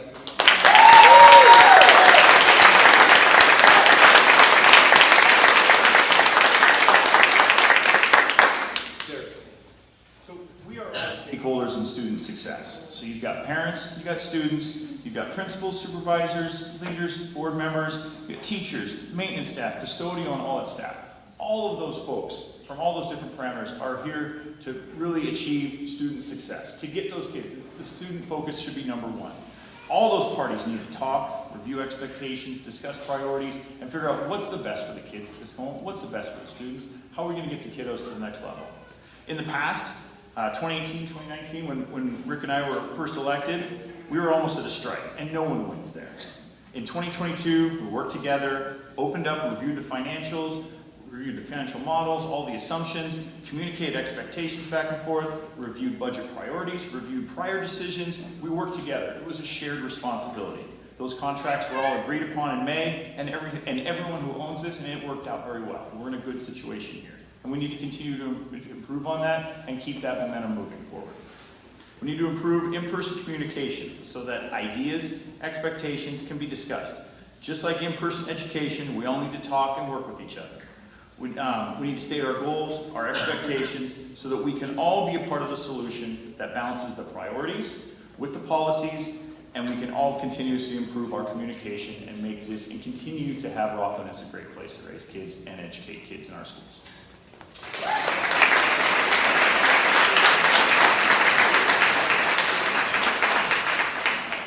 Carrie. It has indeed been a tumultuous few years in our district, but there's always calm after the storm. If elected, I will do everything in my power to create a win-win relationship with teachers, parents, and the board. I spent a considerable amount of time reaching out to teachers in the district, asking, what is your current relationship with the board? What would you change if you could? The answer repeated was teachers want to be heard. They do not want to be told what to do. They want to be asked how the board can make their job effective. Our district is only as good as our teachers. If our teachers feel that they are just pawns in a political game, the level of respect needed for a dynamic relationship will not be able to happen. Teachers want board members to be in the classrooms to see how the decisions that they are making are affecting teachers and students.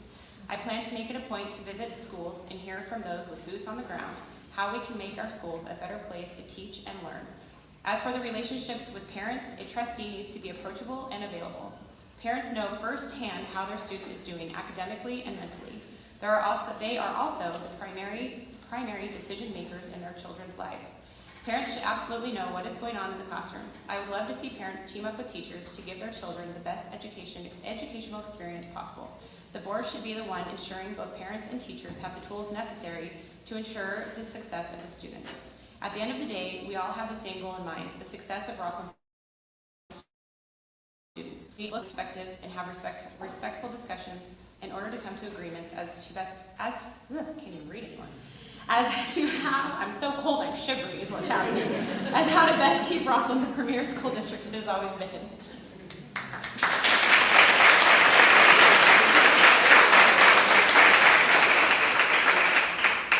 Rick.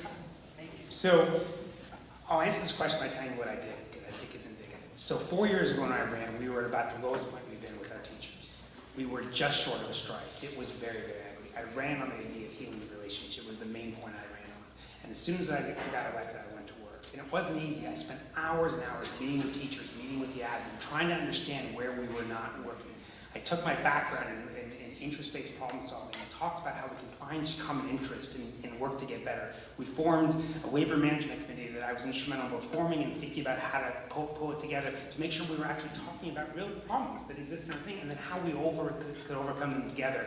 And then I talked to superintendents throughout the state and I talked to labor leaders throughout the state to try to understand where it had been done better, where people made this work. And we identified some, and we even went with the teachers and visited one of the districts we identified to sort of understand what worked. And it was that long, slogging, relationship building, spending time building trust back that resulted in this last year, the earliest contract adoption in the history of Rocklin, unanimously adopted by the teachers and the board. It didn't just happen. It didn't happen on the school board days. It happened by real hard work, hours and hours and hours of time building relationships back. It's what I did there. It's what I want to continue to do on the board now. One idea in terms of parent, this is a little bit tangential, but I want to say, one thing I've worked a lot at in my day job is what's called a graduate profile. And it's this idea of a shared agreement of what it means to be a high-quality graduate. In Rocklin right now, we decide our graduation requirements based on what the state tells us to do, a certain number of English, a certain number of math. I actually want to pull our community together, labor leaders, business community, parents, students, and say, what does it mean to be a high-quality graduate in Rocklin? What does the industry and classroom need us in? What skills do we need? And then let's make sure we're developing a way to make sure we're reaching those. And then be honest about it, show transparency, so we know from kindergarten through that we're building towards these and we're working with parents so they understand where we're going with their education and they can be our partner in bringing them along.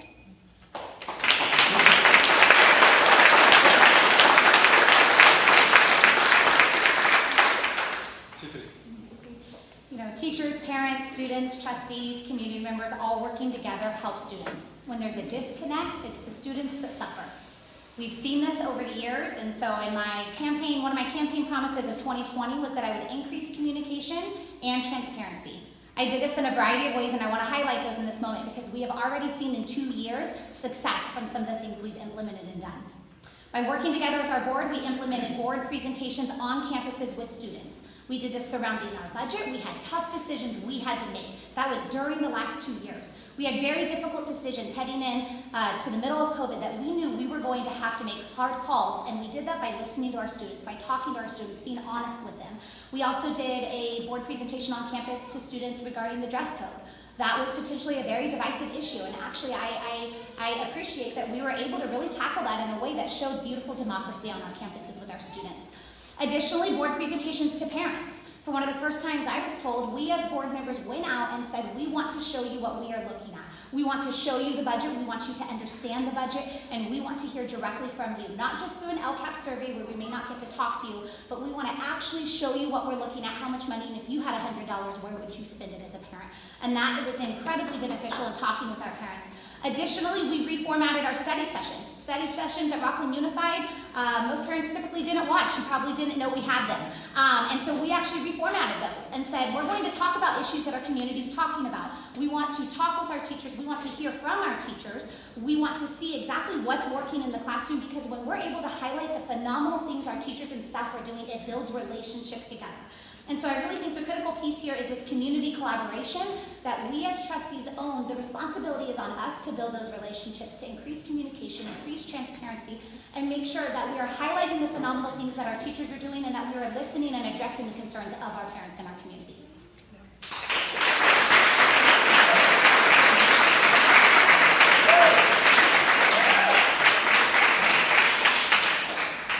Thank you. We'll try and get as many of these as we can get in. We're running out of time, which is always the case. But Jennifer, our first audience question is, what is your stance on book banning? And if you support bans, what is your criteria? So I think I already answered that, but I'll answer it again for the record. I'm against book banning in all forms. I'm against censorship in all forms because it is against freedom of expression. It is against what we say we believe in as Americans. We don't get to pick and choose what we believe in and then force those beliefs onto other people. That goes against everything that I believe in as a mom, that I believe in as an educator. So I encourage parents to have conversations about the books, have conversations with their student, have conversations with the teachers. So I know as a former English teacher, there's always been books that are banned. Ironically, those are all the books that I have on my bookshelf. Those are a lot of the books that I have taught because they had conversations that started. So we might not agree with the author, we might not agree with what's happening in the story or the plot, but I learned a little bit more about somebody else. I learned about a different perspective. And I believe that's what we're trying to teach our kids. So we might not agree with something, but we're opening up to another world of somebody else who, like I mentioned before, has a different upbringing than we do. So it's a very scary and slippery slope when we have outside influences of the American Evangelical Council saying to our librarians, who are public school librarians, remove these books from the libraries. Absolutely not. And there will not be any book banning in Rocklin because I know hundreds of students and parents and teachers who will not have anything to do with that. So, with that.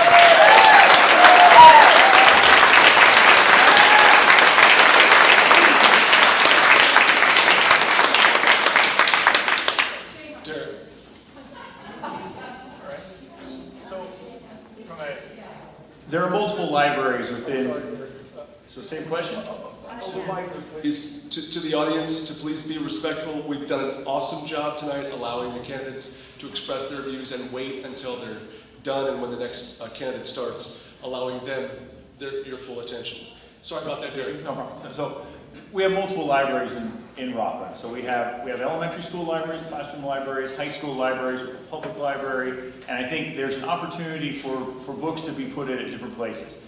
A book might be banned or pushed out a little at a different level. Like you have a different expectation for an elementary school kid that you do have for a high school kid or a college kid. There's public libraries also.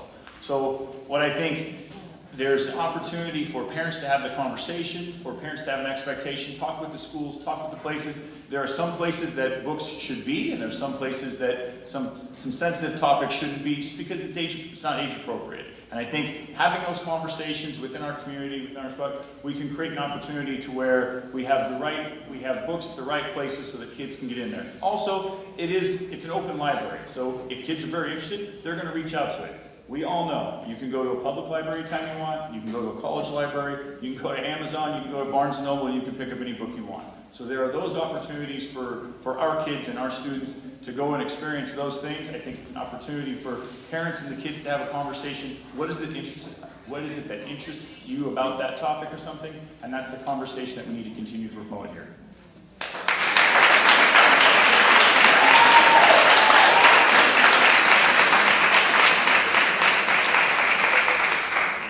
Karen? I just want to say, if you actually look at the books on the list that she's referring to, one of them, I mean, some of them are, I'm not in agreement that they're an issue, but some of them speak of masturbation habits. They speak of one of them says, put your finger in his vagina and taste it. I don't want that in my kid's library. I don't think that's necessary for me.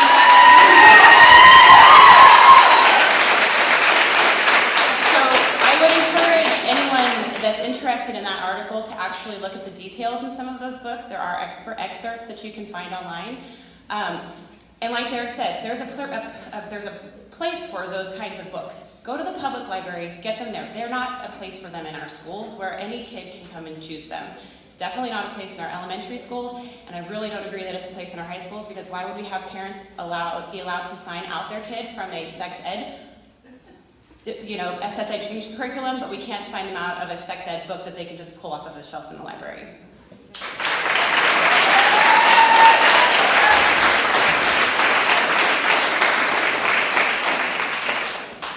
Rick? So I do think it's important to understand how this process works. And so we do have different libraries, but we have the books that get in our libraries are decided by professional educators. And they're decided by librarians who go through a rigorous process to decide what's right and what our kids need access to and should be able to learn. And they supplement our curriculum. And they supplement our curriculum in a way that is available for any kid, for students that want it. And it's been through a process that I support. And I support them making. And what I would say is that it still becomes, because ultimately, what I don't think we should be in the business of any government body telling parents what's right for their children.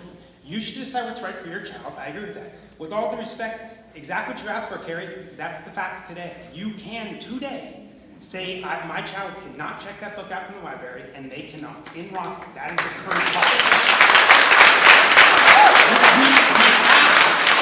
We have a process. It's exactly what we want, because we were thoughtful. We spent time looking it through. We made it make sense for Rocklin. I've not heard anyone hurt by the books that are in our library today, and all of a sudden, this is a mass issue. It wasn't last year. We made it. We're okay. So, if it doesn't work for your family, if it's not appropriate for your family, I respect that. We have a policy to make sure your child will get nowhere near that. But we are dangerous opposed to you telling others how they should raise their child.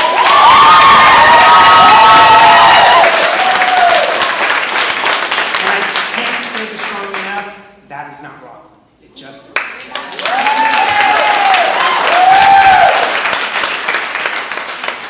Tiffany?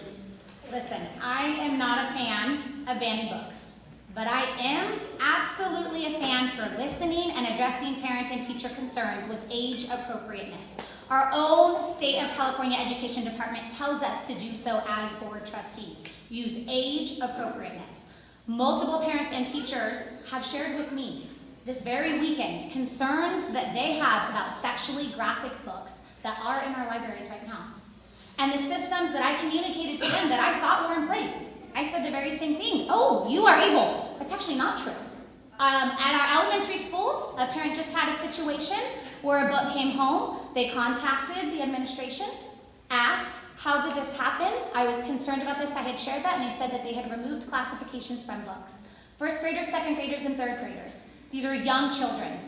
Elementary children are very different than middle school children, than high school children. A 5-year-old is very different than a 25-year-old. To use the excuse of they can access it anywhere, that is absolutely not appropriate for me. We are responsible for what our children have access to. May 8th, 2019, our own State Board of Education removed 6 books from their own health education framework. If they think it's appropriate and necessary to do so, by golly, it's appropriate and necessary for us as trustees to do so as well. Now, how do I plan to accomplish that? I plan to accomplish that with a volunteer committee group of parents. Right now, we do have a committee. People have asked, parents have asked, how do I get on that committee? They don't know how and they're not getting responses. I do believe it's appropriate for a trustee to then engage and say, if parents have concerns, they need to have the ability to be on a committee to review the books, share their concerns, and be able to opt out of books that they do not want their children having access to.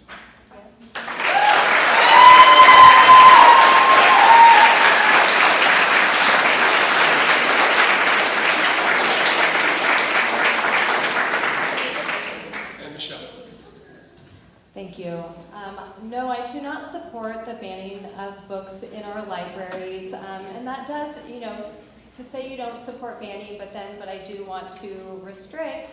I thought that I was hearing a lot about parent choice and parent freedoms, and having books in the library that are not part of the core curriculum in a high school library with high school age students who have access to the internet. They're not, it's literature versus the internet. I don't know. I just think this is where it's a parent choice. By banning books, we are taking choices away from parents. By not banning books, you have the right as a parent to talk to your student about what is acceptable in your home, what you want them to read, and have that moment. And no, maybe it isn't easy, but as a parent of RUSD kids, I want my kids to have access to this. I'm a member of the Placer Library Advisory Board. I grew up going to libraries. I think having access to different perspectives and different information, whether or not you want to read it, is very valuable and it's very American, and I don't want to do anything as a board trustee that will put that into a compromise.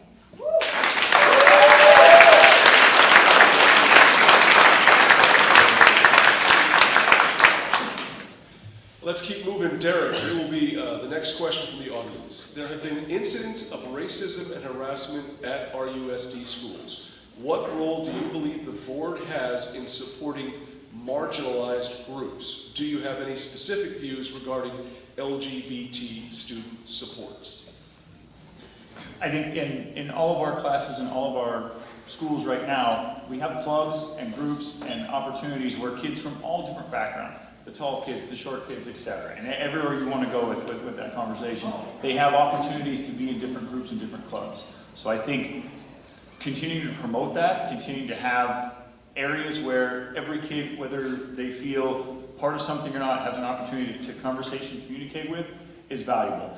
I think any one kid should never be marginalized, should never be discriminated against, should never have, for whatever their feelings, their beliefs, or any of that stuff. I think we do a very good job here at promoting that and having opportunities where kids can talk to each other, kids can talk with their different groups, and I think that's where the clubs, those activities, and those different groups, allowing those kids to communicate and come together, and they'll have those conversations. I don't think we have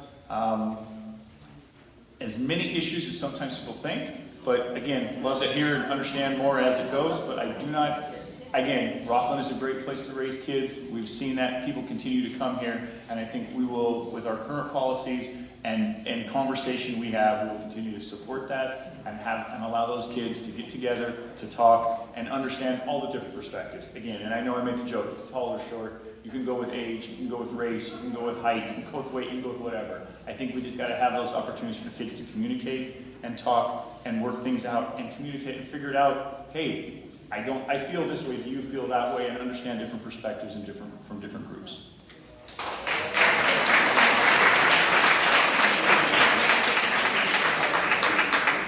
Carrie.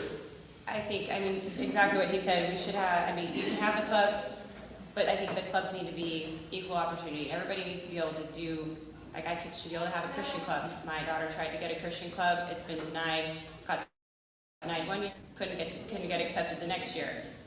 But all these other clubs are. So everybody needs to be able to have, you should be able to have your LGBTQ, you should be able to have your, I can't remember what some of the other names of the exact ones are, but Everybody should be able to have their own opportunity to express themselves and should not be looked down upon. And we should be teaching our kids inclusion in that and to be accepting of all of the different, of everybody. I mean, it's just like, I mean, the ethnic studies thing. Everybody needs to learn about all the different ethnicities, how they all work together, how we can all work together to make our schools amazing.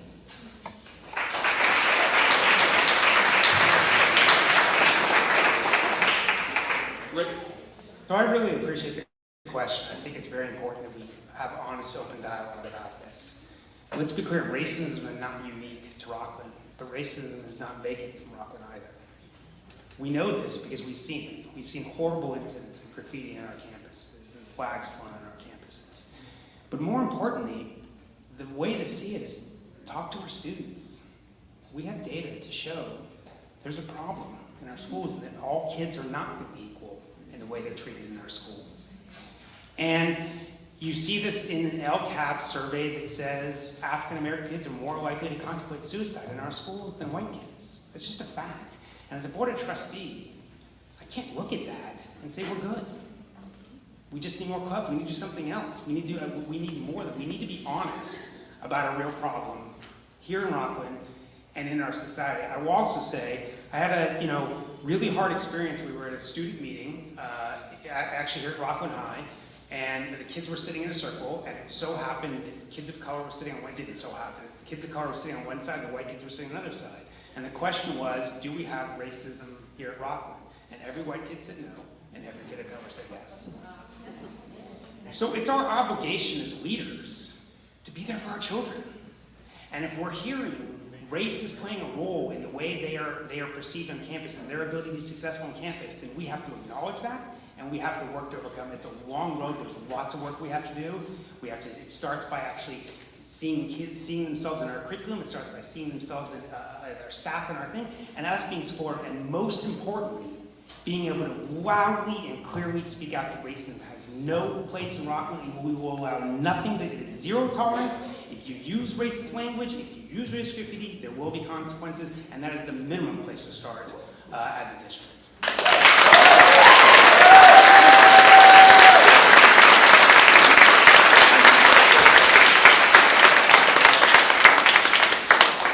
Tiffany?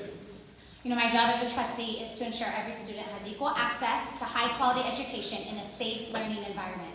We write that out, we say it over and over and over, but the reality is, what actions do we take? And I hear that. I hear concern, I hear varied responses already from the group up on this table. I will say, looking at past experiences, as a foster parent, as an adoptive parent, as a leader in our community working with foster and adoptive families, I have found every family does not look the same. Every student does not look the same. And the reality is that means their experiences are not the same. So I do believe, and I hear the concerns, that there are students that may say, I have not experienced X, Y, Z, but there are students sitting right next to them that might say, I experienced those very same things. We had an incident where a student from one of our campus clubs reached out and said, would a trustee be willing to talk to us? I said, would we be willing to talk to you? Yes. And so myself and another trustee hopped on that Zoom call and said, what's going on? How can we help? It was the Black Student Union at Whitney High, and there were some concerns that they had, and they wanted to share them. And it was actually, as heartbreaking of a conversation it was at first, it was actually really powerful for us to be able to talk, hear the concerns, and then ask, what can we do? But then also follow through on those actions. There were some requests that were made of us as trustees, and I will tell you, I followed through on those requests. And then circled back and said, have you seen a change? Has there been a marked change? The reality is, we do have students with very real concerns, and it's appropriate for us as trustees to make sure that we have resources for them, that there are supports for them. It was set up here, we have zero tolerance. I've said that at board meetings. I will say it over and over and over again. I have zero tolerance for any form of bullying, intimidation, or harassment. At a student level, at an adult level, there is a very real difference between providing resources for students and not providing resources for students. And so my priority is to fund resources for students. That is the reason why we expanded Breaking Down the Walls. Breaking Down the Walls has met that need for many of our students, and I hope to be able to support more students with that as well. Thank you.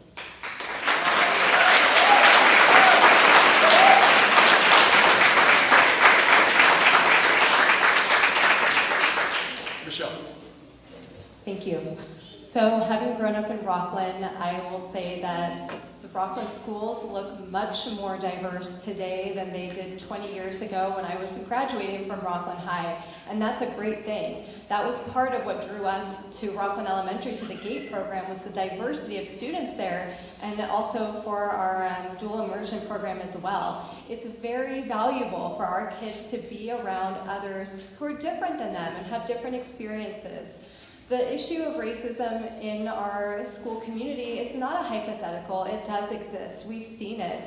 And as a community, I've been very encouraged by how people have come out to clean up, to do chalk events. Roger Stock I've seen out there. Derek, I saw him out there. It's great to see everyone show up and come together, but obviously it's symptomatic of something else that is going on, right? And we need to look at that.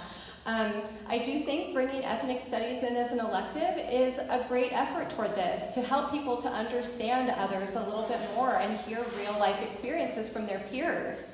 I recently met with a Hindu service organization. They have a lot of students that go to Rocklin Academy schools, but they also have students in Rocklin. And they're very motivated to help come in and provide education and teach about, different cultural practices that they have. They want to dispel, what they kind of consider to be misunderstandings. And they do experience overt discrimination in our community. And so, I would really be motivated to help with that. With the E&I events team that I've been helping district staff, come up with ideas for, we've been working on that, making sure that some of these groups that have been historically marginalized are being appreciated, and we can look at what they bring to our school community and our greater community around us. Rick mentioned, there is a disparity when you look at the LCAP results. Those data don't lie. When you're looking at things like, am I hearing phantom timers, or was that correct? That was the deal. Okay.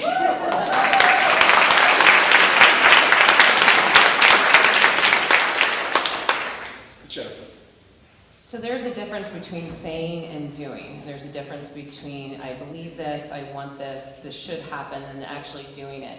And being representative of all backgrounds, of all cultures, and going to events like Juneteenth, and going to events like the AAPI event, going to Placer Pride. There's Pride Days at Sierra College, and so we as board trustees should be out in the community at all of those events, and not pick and choose, but be at as many of those events as possible. So that's about that representation piece, and representation matters. So I find a disconnect with wanting to ban books with LGBTQ characters and minority characters mainly in that list, but then saying that diversity is important and representation does matter. It doesn't when a black student doesn't see himself or herself in that story.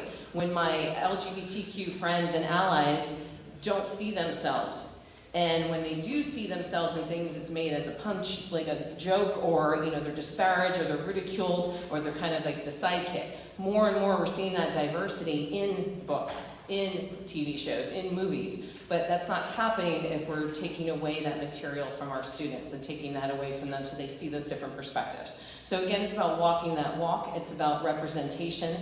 It's about the fact of educating our students, educating our faculty, educating the administration, from everybody who comes in contact with our students, because we all have biases. Every one of us does. If you say you don't, you're not telling the truth with that. We all have biases. We all think something maybe that's a stereotype or a judgment. So we have to admit that, have those courageous conversations, do some racial healing, participate in that, and be willing to walk the walk. Thank you.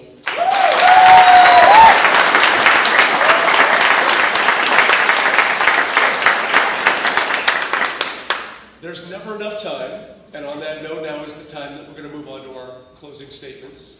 For these, we'd like you to keep them to 2 minutes or less, if you would, please. I believe, Carrie, you will be starting us off. Well, first of all, just thank you all for coming and hearing us, and I know some of these are really hard questions, and I think what we can all agree on is all of us have the Rocklin schools and our Rocklin students in our best interests, and deep down that's what we want, and I just truly hope that moving forward in the next board, whichever combination of the three of us that it is, that we can all work together and be united as one in that thought and hear each other and not judge one another and not be divisive and put your own politics aside, because the kids are not our politics, they're our kids, and we all love our kids and want the best for them. And we have to put all the other yucky aside. I mean, to use a kid word, because we aren't going to get anywhere. We can't move forward if we're stuck in the political part of the past. And I think that we have a great community here in Rocklin. We have great parents that are willing to work, we're willing to put into the time. I mean, people have even said, you know, what are you going to do if you don't win? I said, well, I've learned so much just from researching everything, just from putting myself out there and meeting other people in the community. There's so many projects that I could do, even, you know, not on board. So I would encourage you too, if you feel strongly about something and you're not sitting up here, there is still a way for you to make a difference. There's still a way for you to get involved. And I would just encourage us to all just work together, hear each other, listen to each other, and have grace.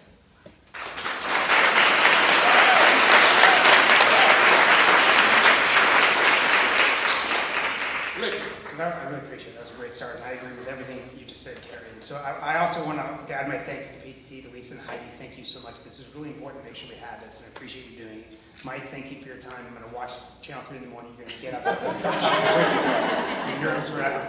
And I also do want to Carrie's point, I actually want to thank my colleagues out there. This is not easy, and it's not fun running for office. And it's an important part of democracy that we put ourselves up. And this was, I think we had great places of agreement. We had places of disagreement. What you can do, you can disagree agreeably. And I think that's what we need to have, and that's what's important as we move forward in Rocklin. What I'll say is, I started with why I moved here. And I moved here because of our great schools. And the reality is, to Carrie's point, they were great schools not because of politics, but because we've tried to educate and build great schools. In fact, if you want to look at it from a partisan perspective, in the last 30 years, there's never been a time when our school board had one party on it. We've always had multiple parties in our thing, because the focus is on education, teaching and learning.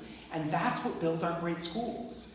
So why would we want to take what we all moved here for and not continue to invest in what made our schools great, focusing on teaching and learning? It's an important opportunity for us to do this, and I think we have the moment coming up. I will say, speaking for myself, that that's why I'm running. That's why I'm standing for re-election, and I believe, as I just talked about tonight, I have a record on compromise. I have a record of working with different people to make sure that we're focused on teaching and learning. I have a broad base of support, leading with classroom teachers. I agree with the classroom teachers that made our schools great. And again, it's not a coincidence that they're supporting my campaign, because they see it as a way forward to make sure we stay great moving into the future. So please go to Rick for Rocklin. I have a lot of information about my campaign. I'd love to share it with you, and I appreciate it.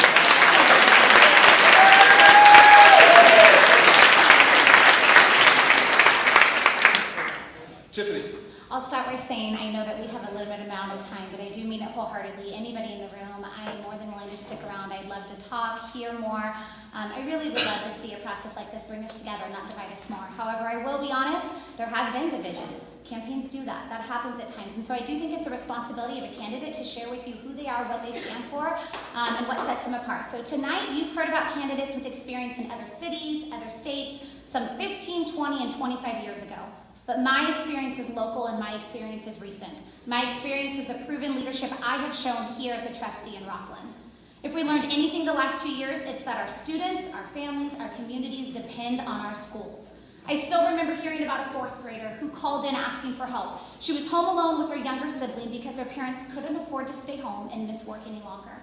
They were both hungry, wondering if someone from the school office could come bring them a lunch and help them with their schoolwork. I'm thankful we were able to get our schools open safely. It wasn't easy, it was tough, but it was absolutely necessary. I've been shocked by some statements I've heard from other candidates running. Statements like, parents can ask questions, but we're state funded. I've heard that allowing students the option to return to school full-time was political and unrelated to a child's learning. If I'm honest, I cannot think of another thing more central to a child's learning than a child actually being allowed the opportunity to attend their class. I've heard that RUSD has taken votes to break the law, but that is just not true. I have here with me a statement from our superintendent verified by our legal counsel that states RUSD followed all legal mandates. School board members who are elected to represent their communities, to understand the difference between the requirements of the law and recommendations. I'm proud of our work. We put students first and our data shows it. The reality is, 3 candidates sitting up here wanted to stay the course, to keep schools at halftime learning, to keep masks on young children, and to impose a vaccine mandate that has since been repealed. It's critical that you elect board members who will listen to you and your concerns. Thank you.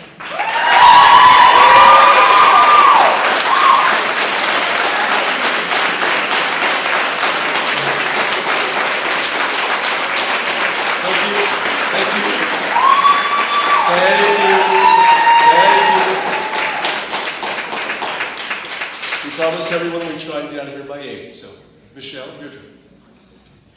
Thank you.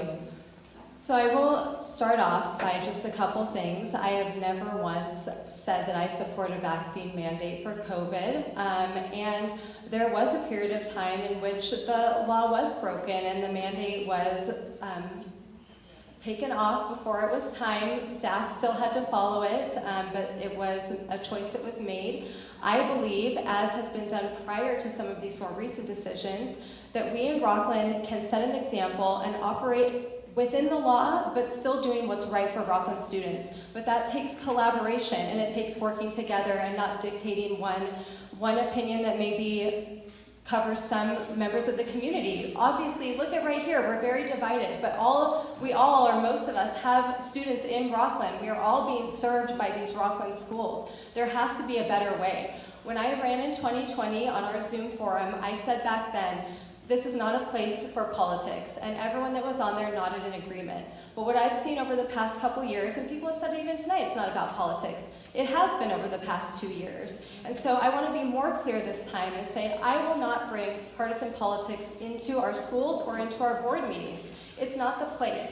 I know that we're all fed up one way or another with politics at our state level, at our national level, and it's hard because we can't do a lot about it. But here in Rocklin, we can. We can choose. We have an opportunity right now to choose how we want to move forward as a community. It concerns me to think about another 4 years operating the way the board meetings have operated the last 2 years.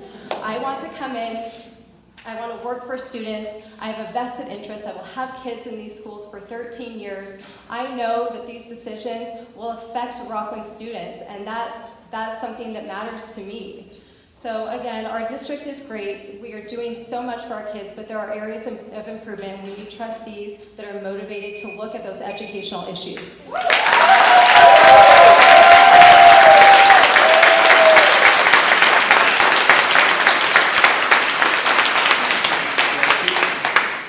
Jennifer. So to be clear, I have 23 years of experience as a counselor and a teacher, both in Pennsylvania and here in California, including currently.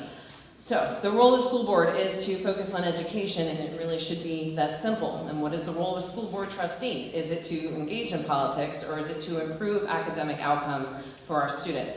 Unfortunately, some on our current board are engaged in a frivolous lawsuit over masks, and worse, have allowed our board meetings to become a safe haven for threatening rhetoric by political organizations and hate groups.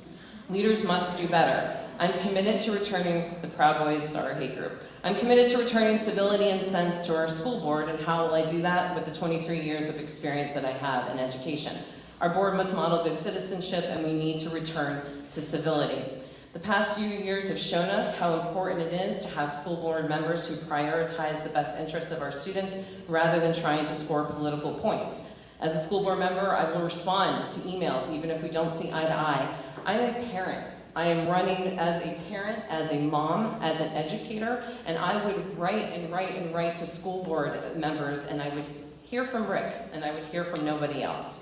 That shouldn't be happening as a citizen of this town, as a parent. We should all be receiving that information, the same information.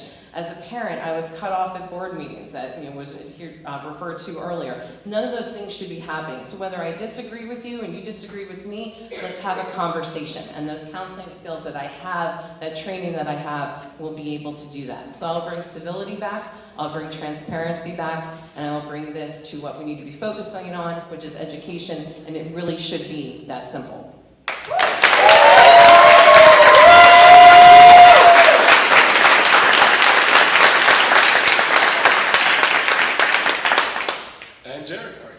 So again, thank you very much. Thank you, Rocklin High School PTC, for putting this together. Thanks to the broadcast students for helping out in your support. And then thank you to the community for coming out tonight, for being a part of the process, to listen to all of us, hear different perspectives, and again, making a good, educated, logical vote that's best for you and your family. We want to improve communication. You've heard that across the board here, and I think we all want to do this, especially. We want to improve the communication for students, parents, staff, and community, so we can all focus on what's right for the kids. That student success, that Rocklin education excellence that we all look for here. All of us, I would say current board members, and hopefully all future board members, and even prior board members who've all been around, we're all open to communication. There's busy times, there's not busy times. I think any of us here, if you want to meet out, you want to reach out, call us, text us, communicate with us, let's meet up, let's talk, and let's understand what the true information is, what's really a priority, what the perspectives are, so we can, again, come back to true education excellence. I want to continue to support the volunteerism that we see consistently across Rocklin from the community. I want people to get involved. I want you to come back together for that educational excellence for these kids. Again, as I've said before, we'll continue to say, I want to continue to promote Rocklin as a great place to raise your family and educate your kids. Thank you for your support. My name is Derek Counter, and you can count on Counter.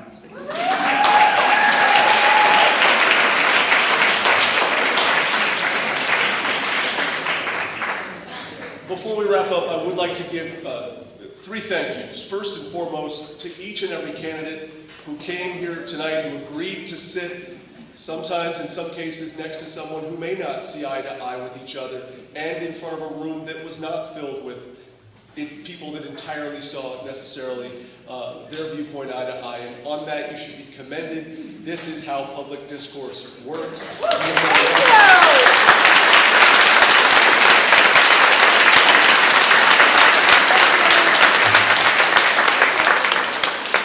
As the candidates have, I also want to give a thank you again to the Rocklin Parent Teacher Club, Mr. O'Donnell, Mr. Speece, the crew here for putting this on.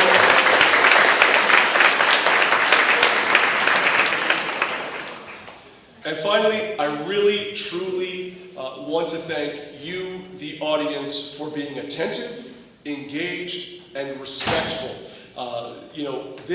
What happened tonight is proof that civil discourse exists and that differing viewpoints can come together in a thoughtful and engaging way to listen to candidates give their views unobstructed.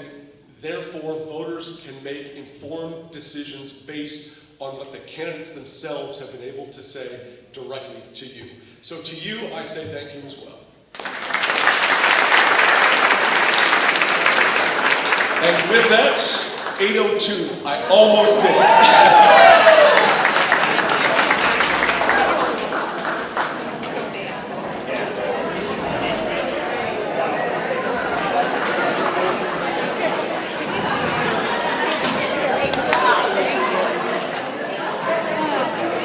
Do they want us to help fold up?